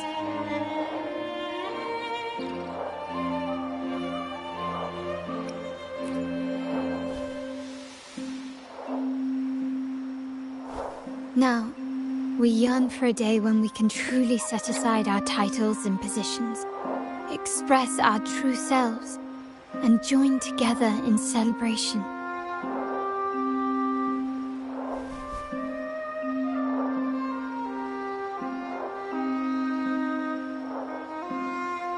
Yes, born from hope and idealism, it reminds the Raganazi of our initial vision of equality and freedom. It also affirms our true worth. While the Order's true intentions remain unclear, we are certain their influence has already eroded the very foundations of our society. People revere the divine figure the Order has constructed, yet they also live in fear of punishment. Legends become accomplices in fostering ignorance, and faith becomes the loyal executioner of cruel punishment. An invisible cage has trapped us all. Speaking of freedom within a cage is absurd. Fear and ignorance are our foremost enemies.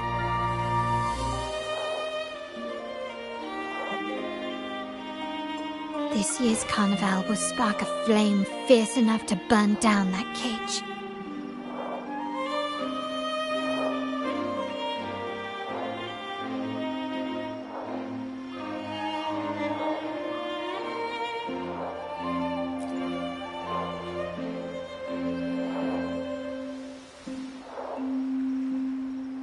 Rest well, and tomorrow we shall take the stage together at the Carnival.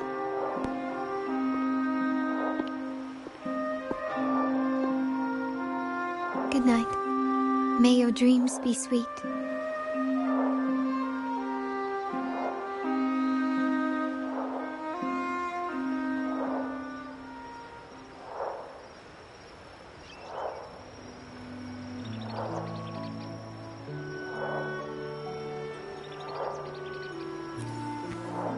Rest well, and tomorrow we shall take the stage together at the Carnival. Good night. May your dreams be sweet.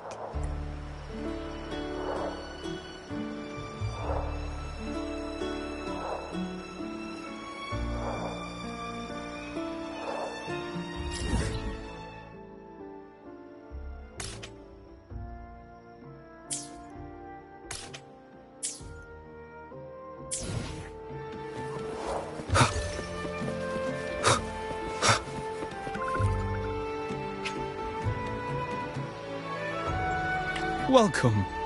Lady Carlotta already notified us of your arrival. We are prepared to check you in whenever you're ready. Very well. I'll escort you to your room immediately.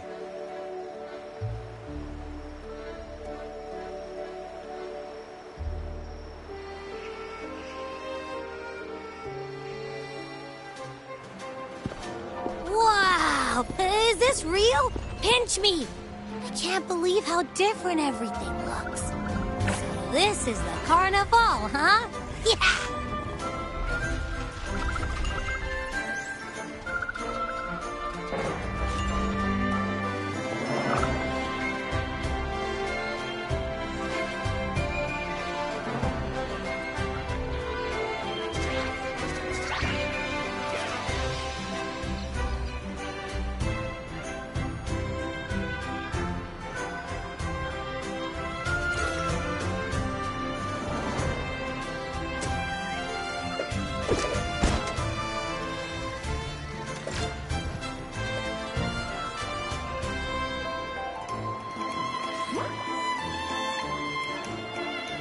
Can't wait to explore. Oh, by the way, it's been a while since we last saw Zani and Phoebe. Wonder what they're up to right now. All right, let's go. I should also keep an eye out for anything unusual along the way. Miss Margarita, is my order ready yet? Yeah, I was about to say, I have been waiting quite a while.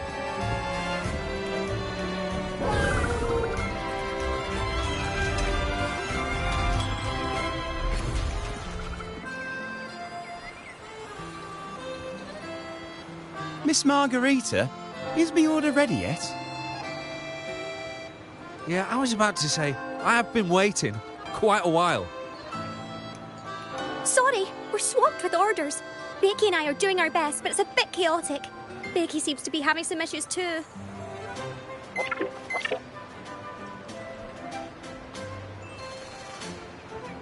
No need to worry. Let me take a look. Ah, I see. Becky is just a bit overloaded with all the work.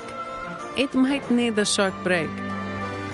Oh, good morning, my friend.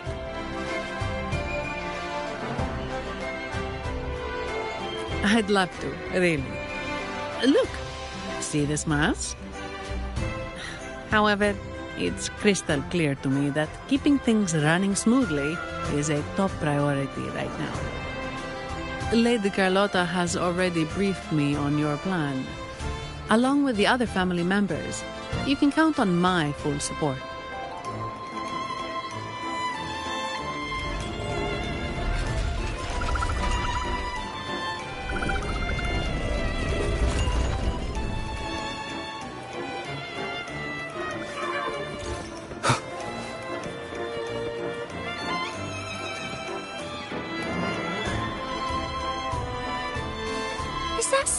From the Pioneer Association? Something seems off. Why does he look sad? Seamoss has been so busy taking photos for everyone else that he hasn't had the chance to take any himself. You want a picture with me? But... Oh, hello. Well, thank you. Yes, a photo would be wonderful.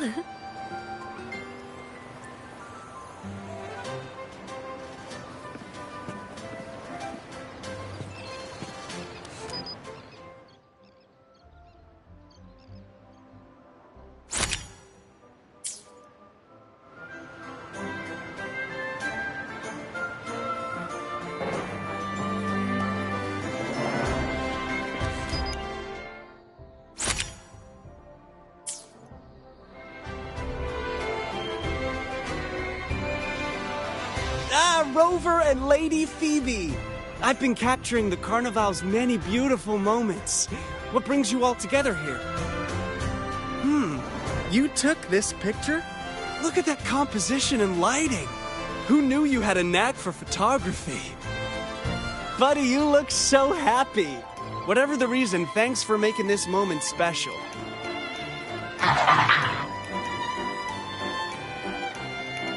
It's all thanks to Rover. He fulfilled Seamoss's wish. Just like us, Seamoss wants to savor every moment of the Carnival and leave with no regrets.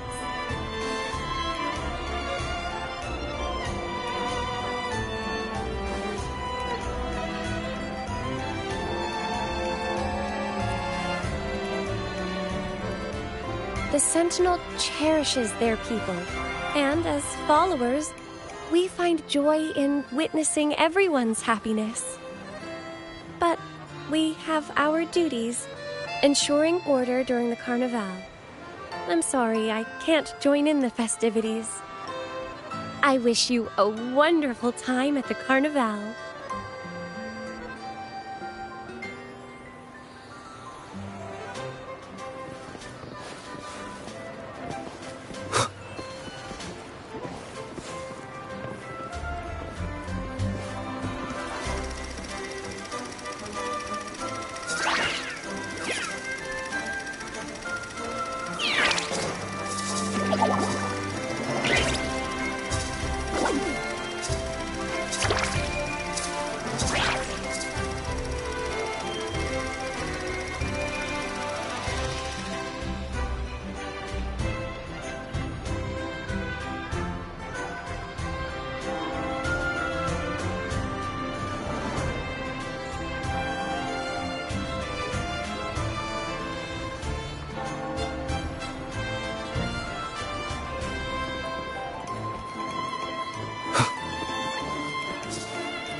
You're here.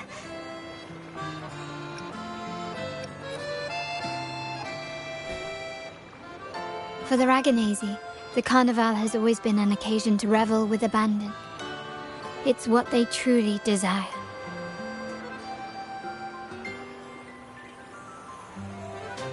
The family is prepared. They'll support our plan should the need arise. We must remain vigilant. The Fraxidus may be lurking, observing our every move. It's nearly time. The troops should be arriving at the harbor shortly. How do you feel? Ready to step into the spotlight?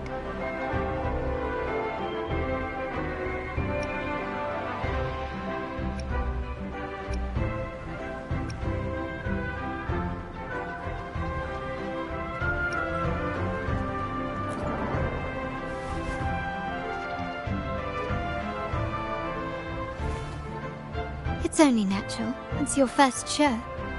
If it helps, I'm a bit nervous myself. Let's consider it a rehearsal, shall we? There are grander stages yet to come.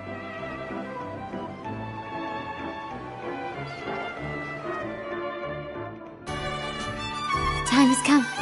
Let's go. Let's celebrate together.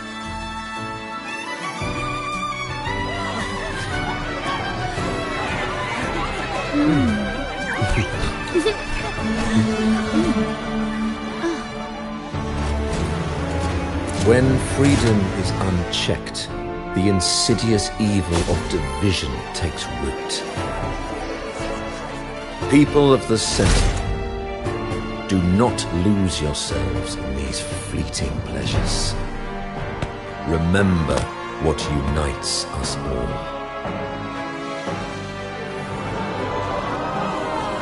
What is that?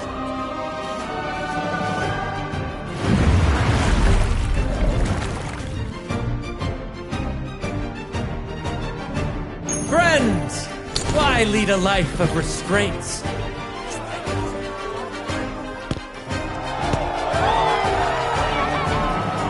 Why not live like there's no tomorrow?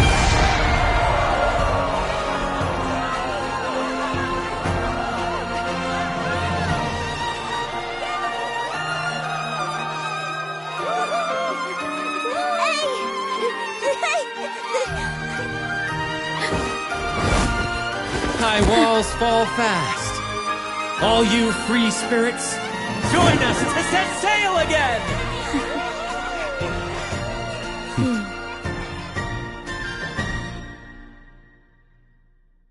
That woman. She's with the Fraxidus. I need to follow her and find out what she's planning.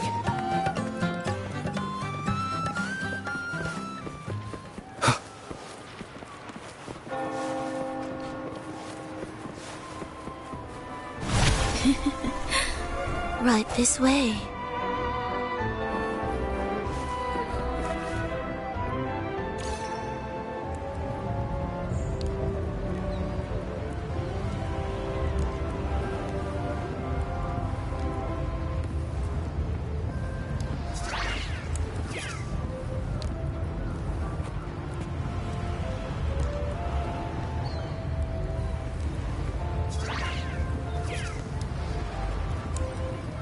I've lost her again. Where is she trying to lead me?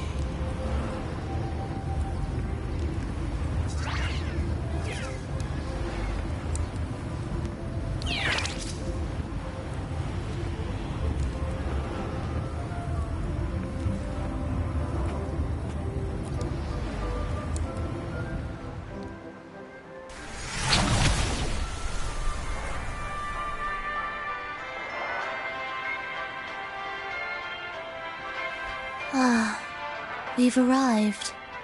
Such a small world, isn't it?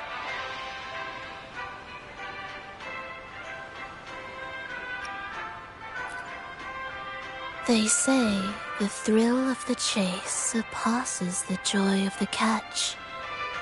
And with this view of Raguna, one can truly savor its splendor.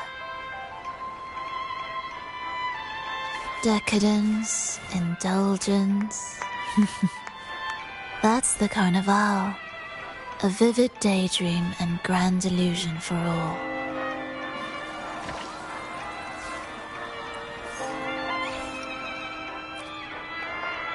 No need to worry. I won't disrupt their little daydream. Besides, we still have business to do here.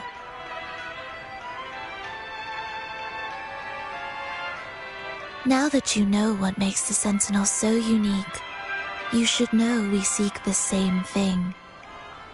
That extraordinary resonator. How about I share a little story with you? A gesture of goodwill for our cooperation.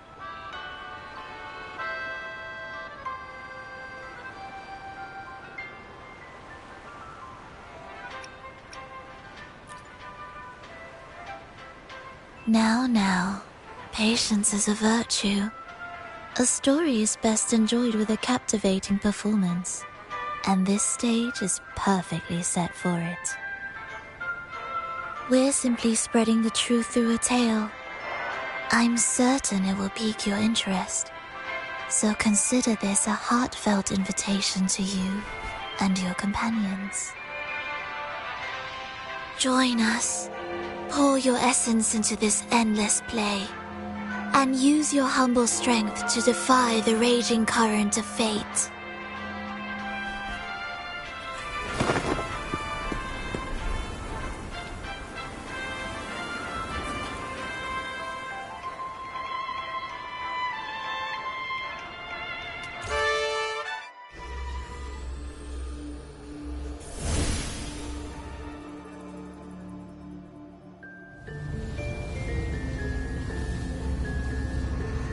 The stage is set, and the curtain rises. Actors, the moment to dazzle has arrived.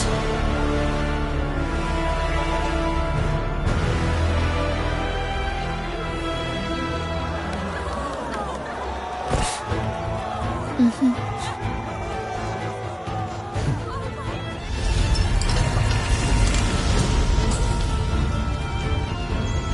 magic is ready to unfold.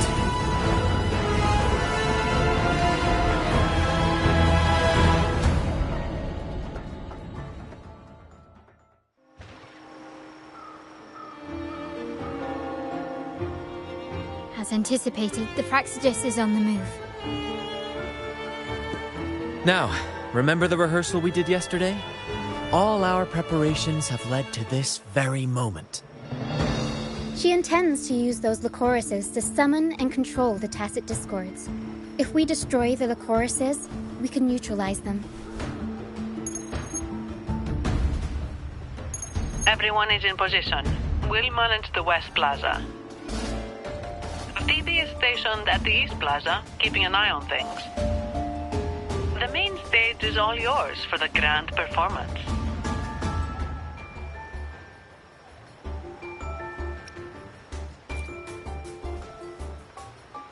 I'll take care of the lighting and create the mood to make the performance stand out. Leave that to me. Ready? The spotlight will be on you two.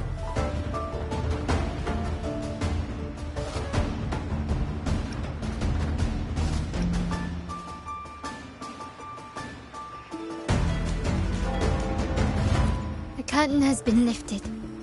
We can't keep our audience waiting. Then?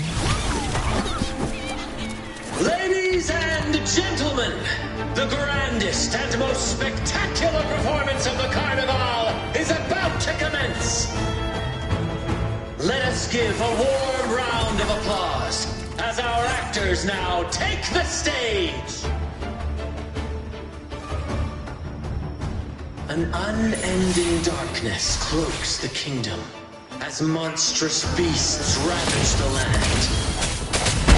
The Holy Maiden has been captured by the Demon King, and chaos descends. But lo, two valiant heroes step forth, accepting the minister's quest, vowing to vanquish the beasts and rescue the Holy Maiden.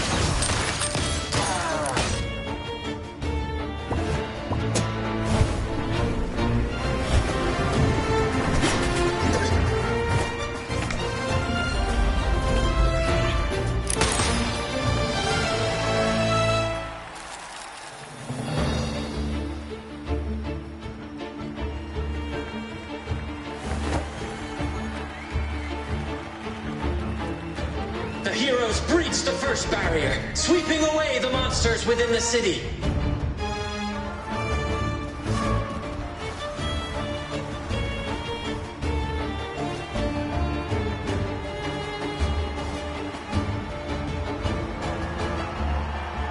Now, they advance toward the Demon King's castle, where peril awaits at every corner. What trials lie ahead?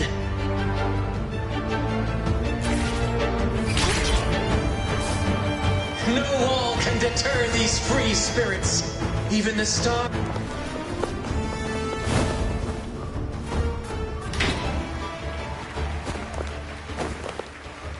Exercise caution. New enemies have appeared. The Demon King unleashes its minions, long awaiting these audacious intruders.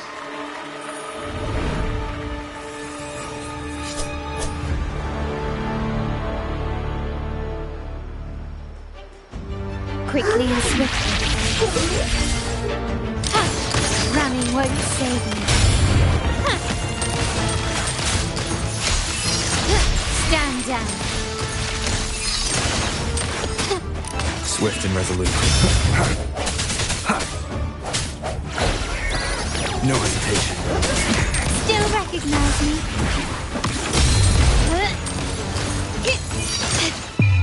The world is mine. Don't confront them head on.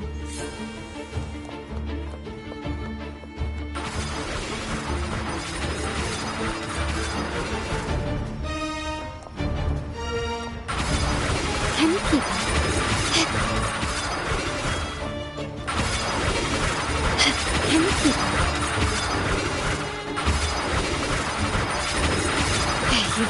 wrong person.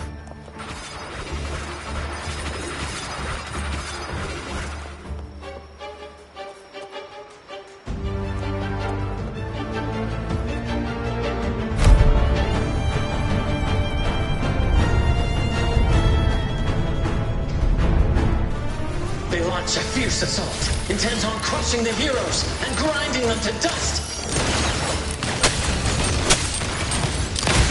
Take this!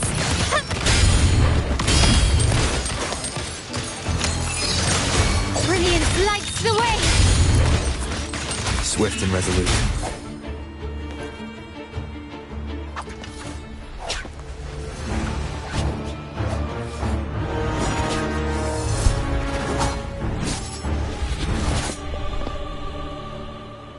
Watch out!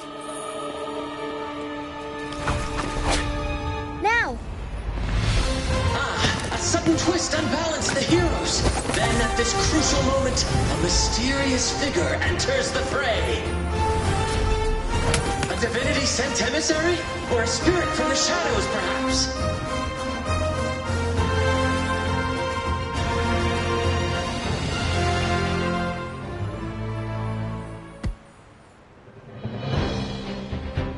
She seems moved by their passion and righteousness. See her join the heroes' ranks.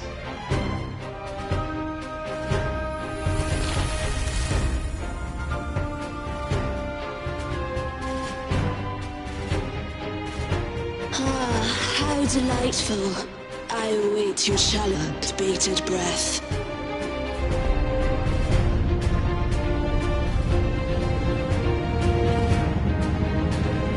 It seems the Demon King anticipated the hero's arrival and has gladly extended an invitation.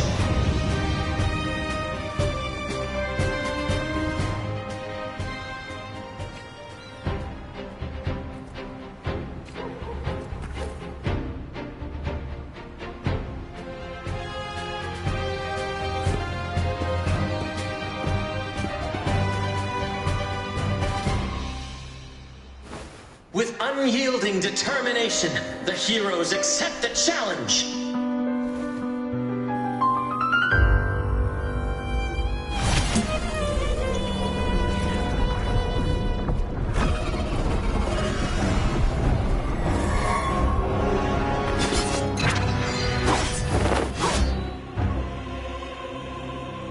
The Demon King reveals itself at last, exposing its hideous visage and sharp fangs.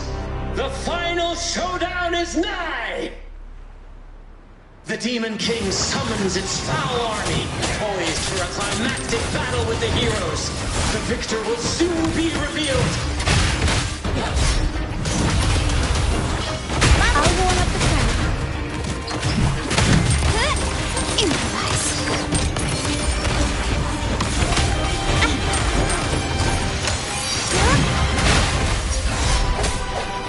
One with the sounds. Sounds come forth. Surrender. The stage is set. Found your weak spot. Amidst the clashing swords and the cries of the minions, the heroes face the Demon King. Victory belongs to the righteous and the brave!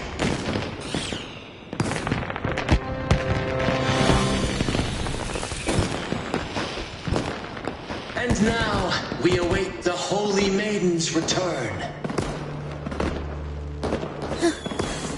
And so we arrive at the happily ever after, yes? But we do not live in a fairy tale. There is no playwright to script a happy ending for us. What lies behind the curtain is but a cruel jest, a dark satire.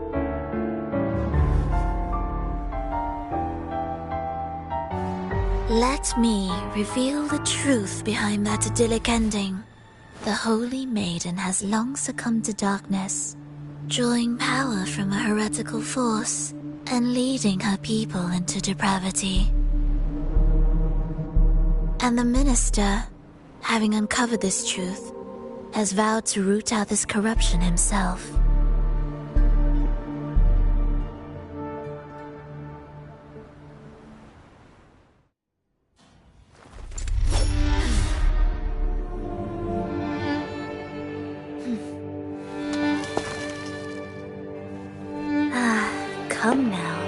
let us embrace the grand climax of this revelry.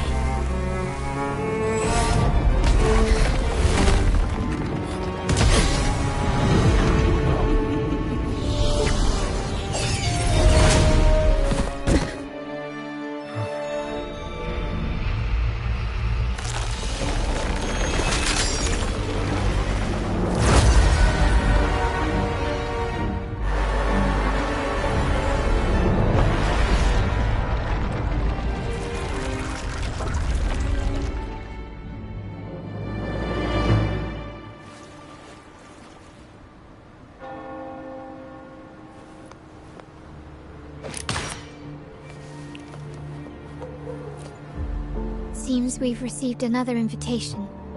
The final stage likely lies beyond this point. Are you prepared? Don't worry. Brant will manage everything within the city and make sure the performance proceeds smoothly as planned. Let us proceed to meet that Fraxidus Overseer and deliver a flawless performance for the Carnival.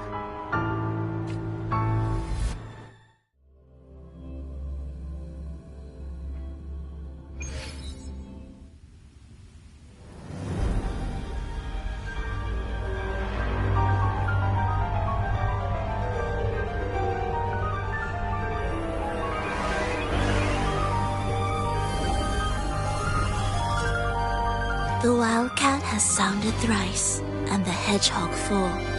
The peculiar bird sings. The moment is upon us. O benevolent sorceress of realms unknown, I summon you. Grant us to just prophecy, and may fate favor us all.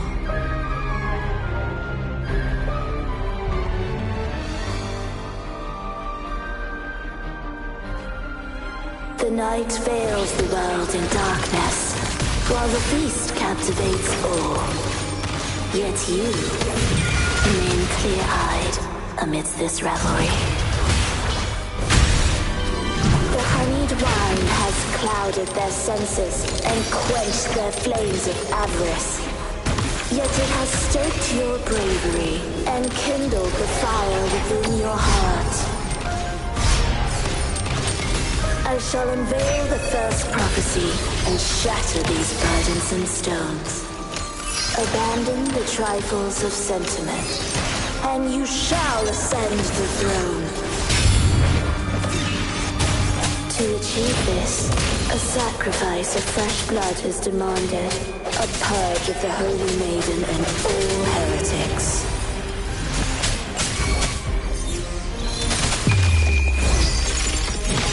My king, what halts your advance? You have already tainted your feet in the river of blood. There is no retreat. The path born of injustice must be fortified with further transgression. The soul must be steeled in bitterness. Thus, I unveil my second prophecy to dispel all illusions. No mortal shall inflict upon you even the slightest harm. And assuredly, you shall find favor with your people.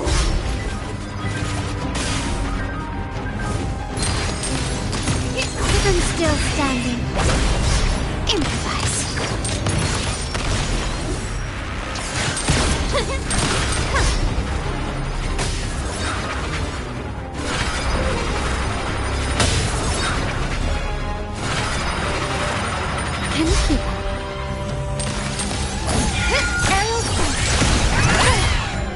I'll warm up the crowd. Brilliance lights the way. The world is mine. Still recognize me?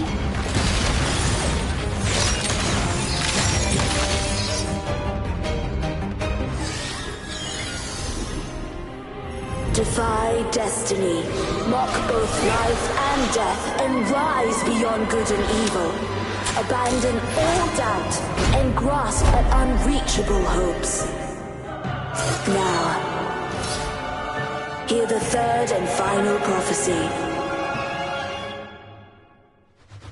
Pleasure born of violence shall end in violence.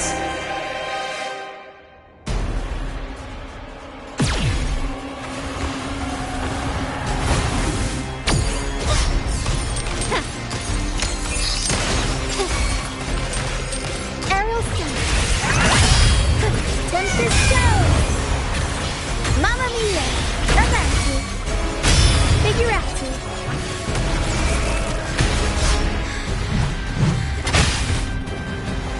My compliments. Stubbornness. Can you keep up? You've crossed the wrong person. Surrender.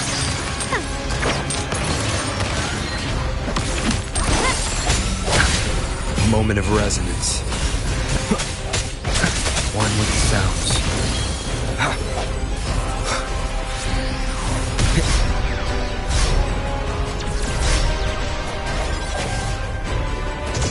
My compliments. Glory demands more. Found your weak spot. The aerial stone. The world is our stage.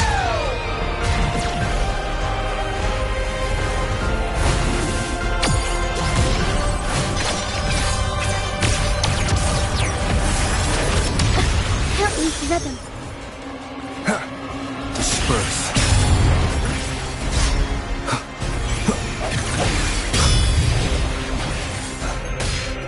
Break.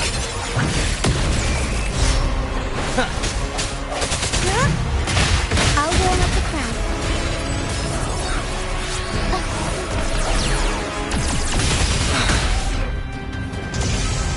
Keep it together. Every story needs drama. Unexpected plot twist. An absurd, impudent display.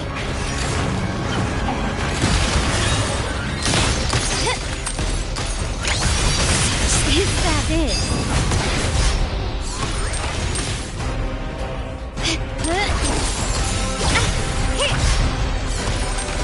I'm still standing.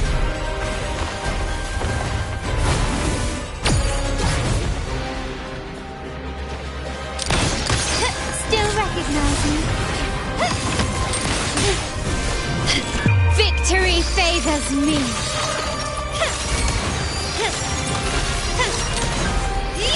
Thank you. A new era awaits. An eye for a death. It's not the end. Disperse. The hour is upon us.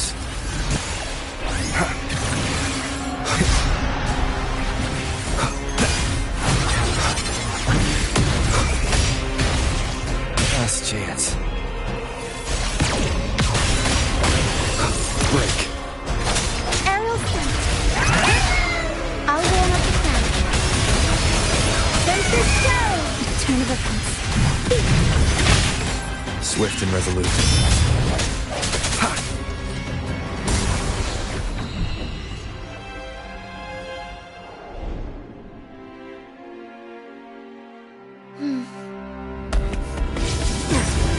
What a pity. The prophecy says the king will not take his final bow in this act.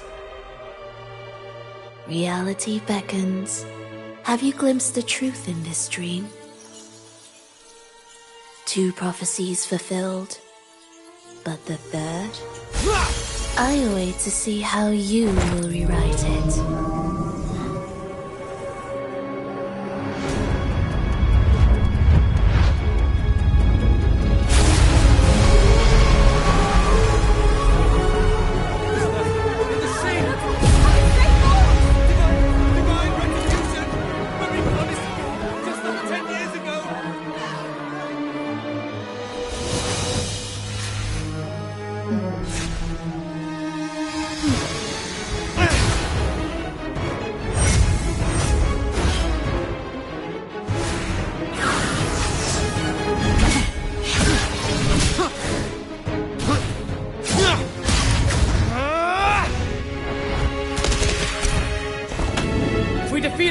can set the Cetus free!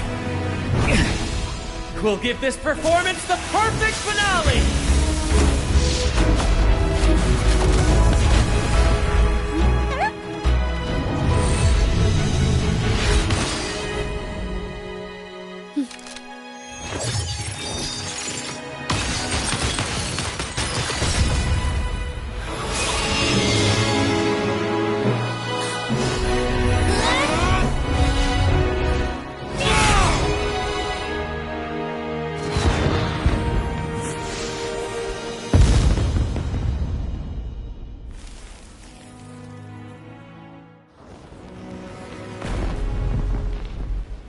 Splendid performance. It's almost time for the final bow, but the symphony between us has only just begun its overture.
You should take center stage for the final bow. Hear that? The thunderous roar of applause. Ah, it has been far too long. This is the true essence of the Carnival. At last, the crisis has been resolved.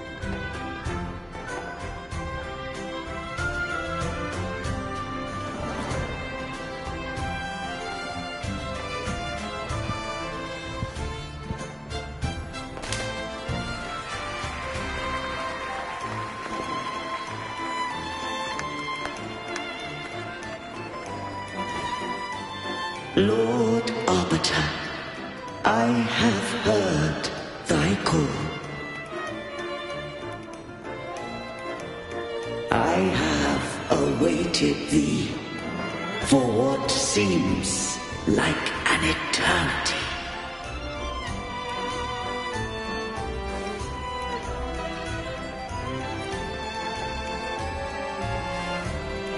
Lord Arbiter, I am ensnared.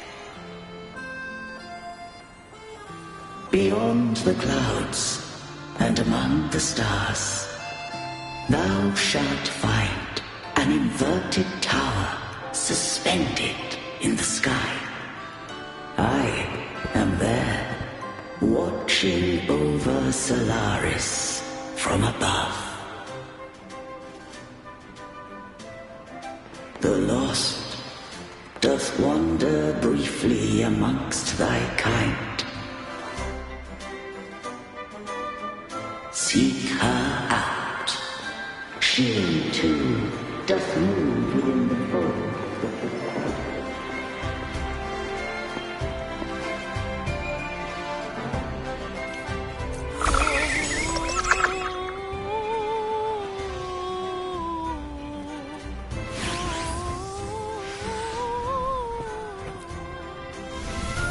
You should take center stage for the final bow. Hear that? The thunderous roar of applause. Ah, it has been far too long. This is the true essence of the Carnival. At last, the crisis has been resolved.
is... Am I getting this right? It feels a bit off.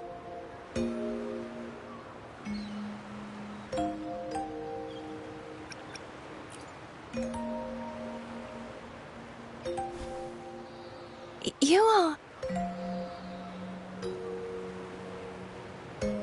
No, never mind. Anyway, your performance was splendid.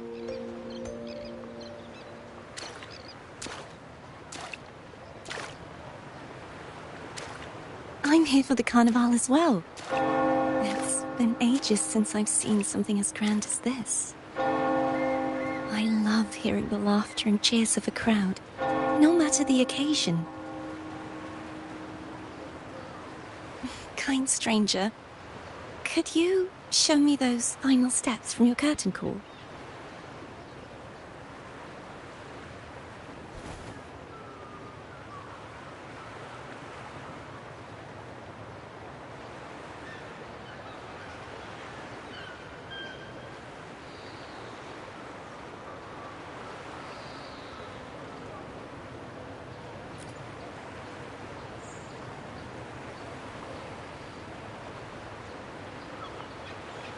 I'm sorry, but I can't stay here any longer.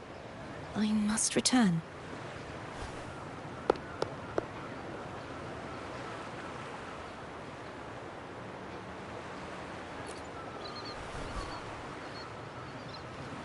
My name? It's...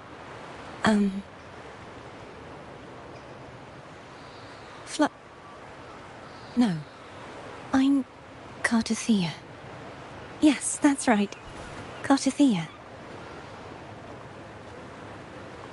Farewell, Laureate. I hope that someday I might stand on stage with your troupe. Are you all right? Some family members mentioned you were speaking to a wall. I'm worried you might still be under Frivola's spell.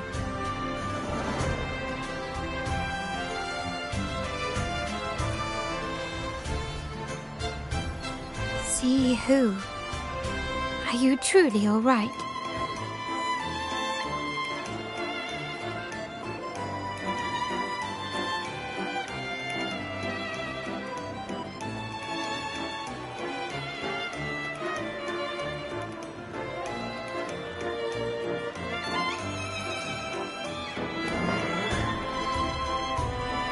Not fear.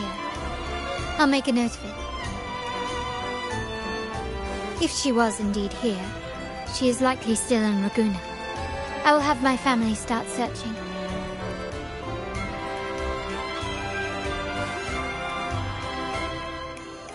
There's still many unresolved questions regarding the Order and the Sentinel. We need time to sort through what we've gathered.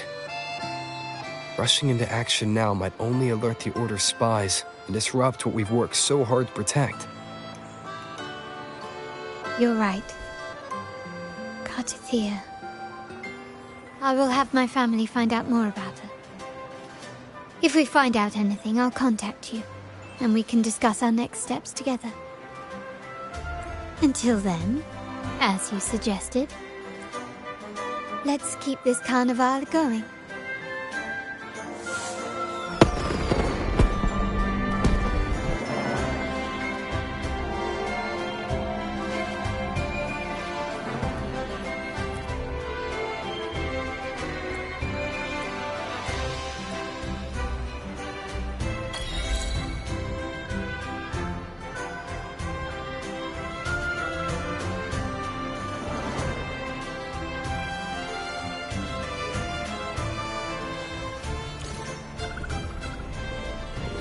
Were you awake, Rover?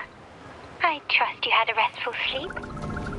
We have uncovered some new information about the Sentinel. Please join us at the family's safe house. I've sent the address to your terminal. Brant and Rotia are also here. We are...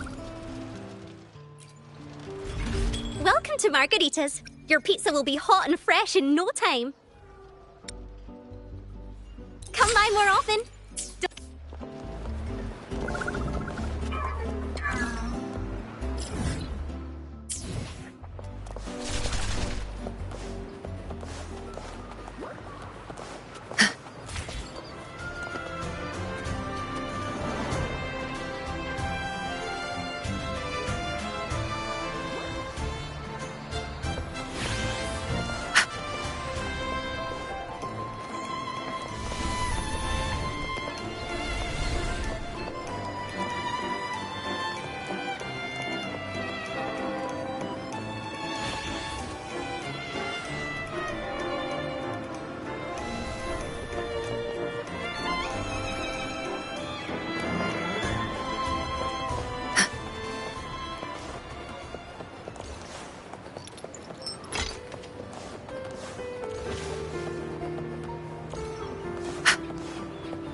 Raise your glasses! Shout it loud, friends!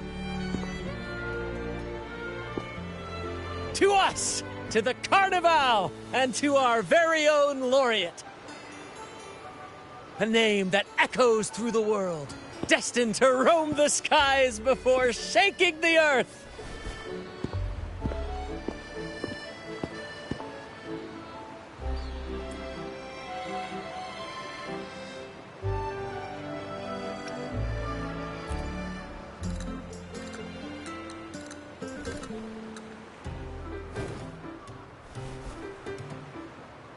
Don't be fooled by how he looks.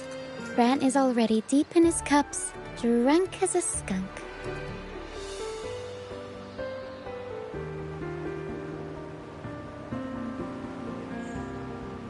Oh, let him enjoy himself. The taste of victory is still fresh. And after such a battle, we should celebrate to the fullest. Drink your fill, everyone. This round's on me.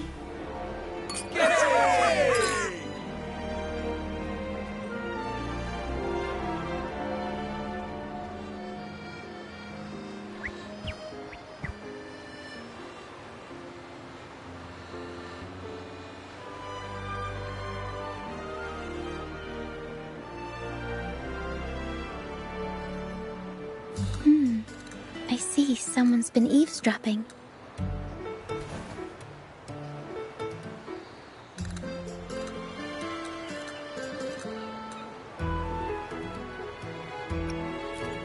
A devout acolyte wouldn't enter such a place without a good reason.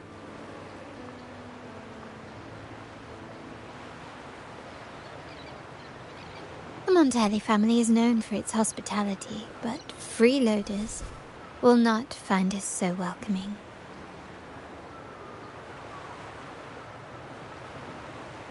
Friends, let's keep the mood lively.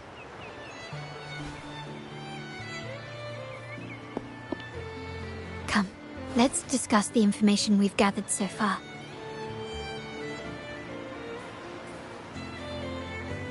During the carnival, you heard the Sentinel's voice and found a girl named Cartathea.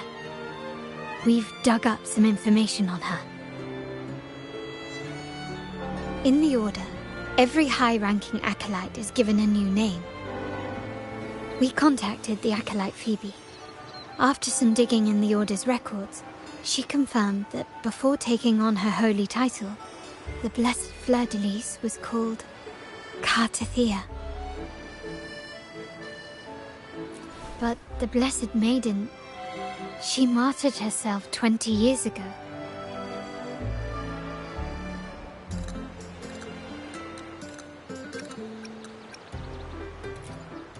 The family will uncover the truth.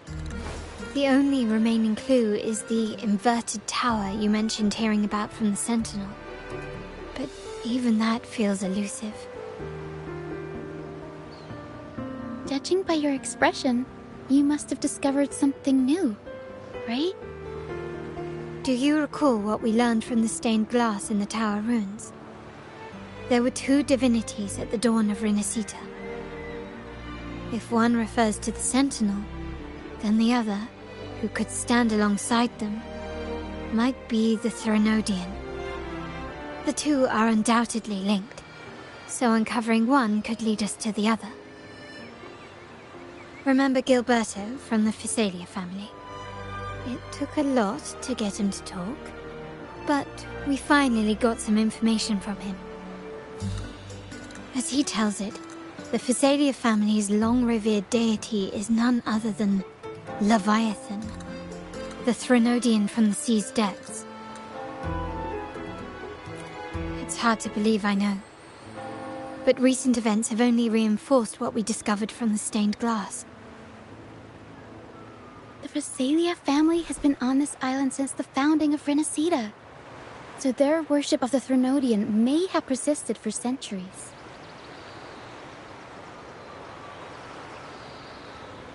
We will attempt to establish contact with the Physalias to build an alliance and gather more intelligence.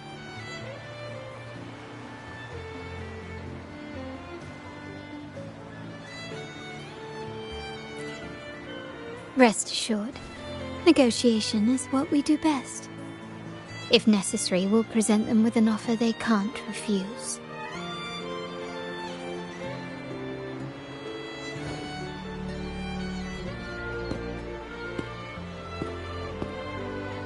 Excuse me for the interruption. Greetings, esteemed guest. The Primus wishes to invite you for a conversation at the Cathedral of Mercury. Would you be so inclined? How curious. Since when has the Primus become so interested in social calls? It could very well be a trap. I'm merely conveying the Primus's invitation. The choice is yours.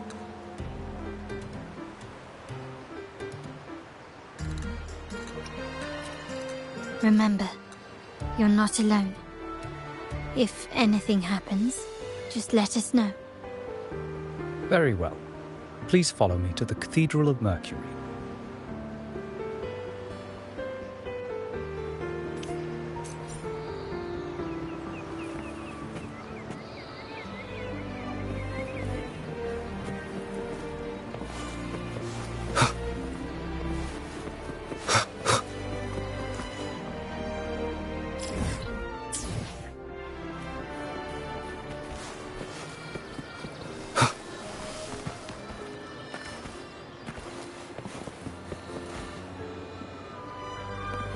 Wind, guide me.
Never before have I seen a day so steeped in both shadow and light. The birds sing, the flowers bloom, yet this world knows neither true joy nor eternity. Come closer, righteous one. There's no need for hesitation. I am Fenrico, the Primus of the Order of the Deep. Your deeds have reached my ears, and I have long wished to meet you. Alas, the burdens of this world delayed our meeting until now. I beg your pardon for the wait. Please accept my respect for you. You and your troop have shown great talent and ambition, breathing new life into Raguna. I ask you to deliver this message to your companions. From this day forth, the troop shall have permanent rights to perform within the city.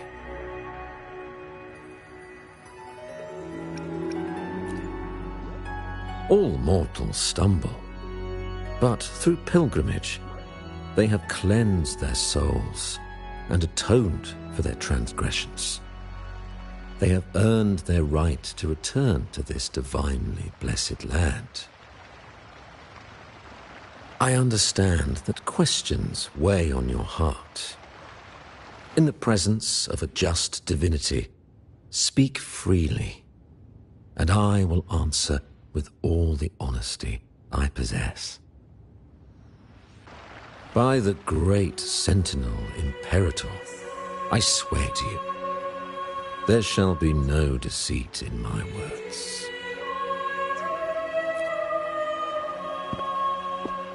You have walked a path similar to theirs. Indeed, you have the right to meet them.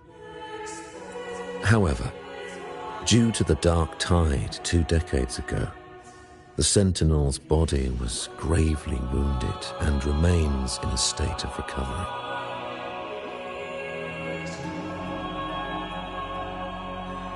If you wish to meet them, I will convey your request. I see the thirst for truth in your eyes. It is clear that doubts still linger in your heart. Please, voice your concerns.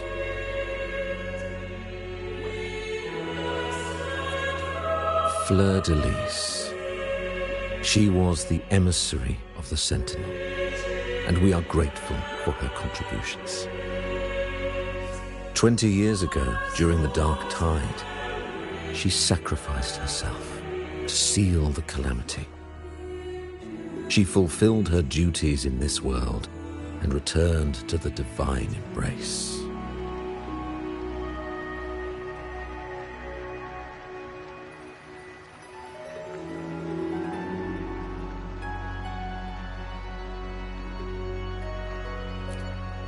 Do you know how the Dark Tide came into being? In Rinascita, wars were waged in the name of faith, tearing apart the Sentinel as our faith divided, weakening their divine power. The Dark Tide's true essence is the divine blood shed from the Sentinel's wounds. That tragic past left deep scars, and with their divine power drained, they could not prevent the Dark Tide's surge 20 years ago. The Blessed Maiden chose to martyr herself. She once again resonated with the Sentinel and, through her sacrifice, restored some of their divine power, bringing an end to the Dark Tide. Yet, the Sentinel remains in a state of healing and still requires a mortal representative. Following the Blessed Maiden's departure, I was granted new authority to cleanse the aftermath of the Dark Tide. I received the divinity's blessing and became the new Enlightened One. By their will, I fulfill the tasks left unfinished in this world.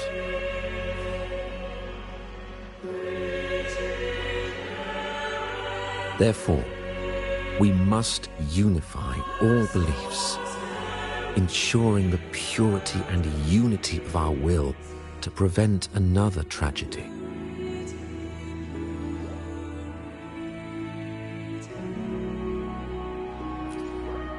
He said she once again resonated with the Sentinel. Was that really a second resonance awakening? Sentinel Jue had a trial with Genshi, but my permission was needed to transfer the Sentinel's power.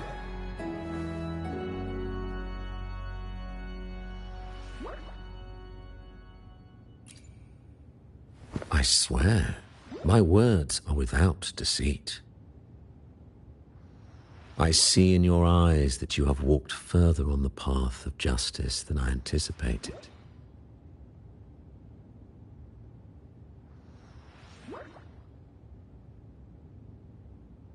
Oh, dear Sentinel, please forgive my transgressions.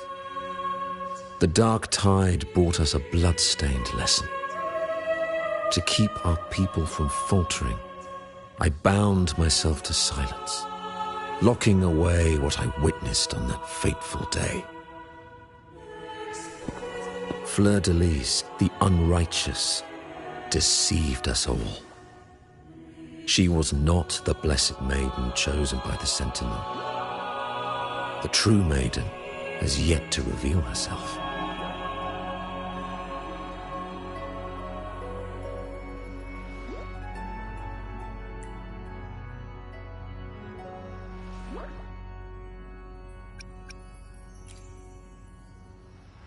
You must know that a being capable of rivaling our divinity exists in this world. Humanity's eternal adversary, the evil of all civilizations, the Threnodian. As the Sentinel has their resonator, so does the Threnodian. Fleur-de-Lis was shaped, both body and spirit, by our ancient enemy. Her actions were intended to plunge this city into fear and chaos. This is the truth I witnessed. Fleur-de-Lis was the Threnodian's resonator.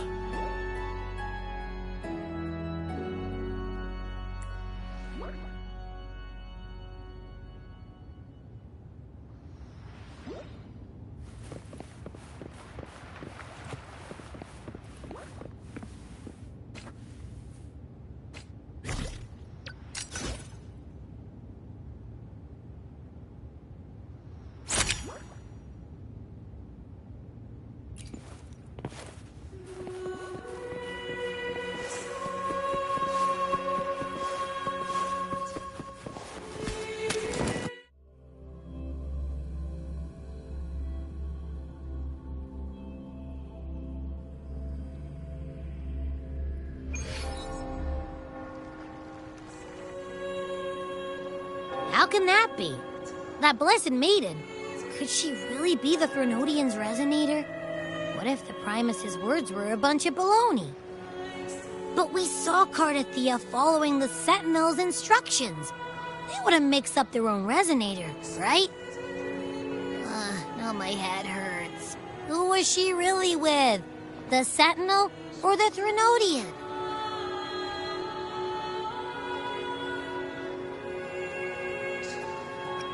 Well, probably won't get any more answers from him.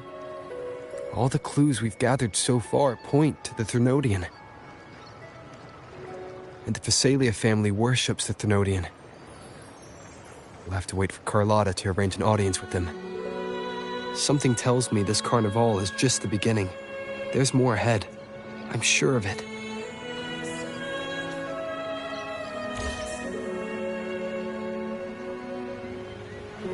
Frolova, you do have a knack for indulging in pointless little chores. Why, there's no rule against an actor making good use of the intermission. Besides, I haven't disrupted your arrangement, have I? The one from a faraway land who discerns the truth dares to raise their sword against the divine. In response, the from their shackles, revealing their true forms. The possibility of the second resonance awakening is now a certainty, so we just need to see if that special resonator truly exists. Was the Blessed Maiden a resonator for the Sentinel or the Threnodian? Or both? If so, oh, a resonator capable of wielding both powers. I am eager to see how this story ends. Cristoforo, if you don't want to spoil the next act, I might have to give your carefully crafted plot a little nudge.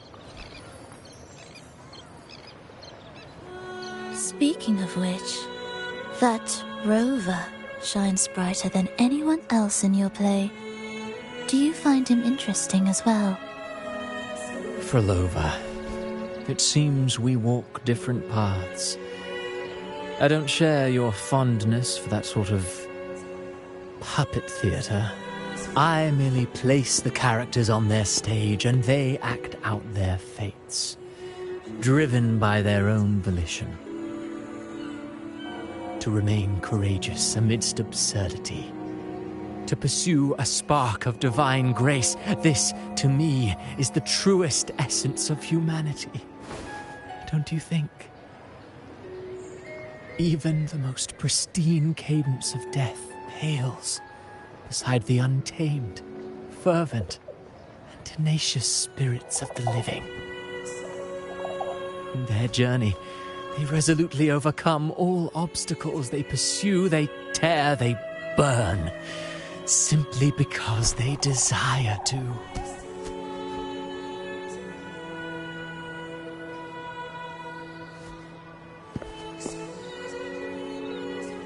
I think you should leave your secluded mansion. Take a walk and listen to the voices scattered across the world. Perhaps. From Huanglong to Rinascita, he has indeed added a few unexpectedly beautiful notes to my symphony. I am certain that, even without any direction, he will walk the path that destiny has laid before him. All things ascend toward a singular point of convergence, and what awaits at the end is immortality. Before the tides of fate, we are all but humble servants.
I will be there for everyone, as we head toward our shared future, leaving the past behind. Another day, another heroic me!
This is a testament to my connection with the world around me, and it's very much my companion now, bearing witness to everything I've experienced on this journey.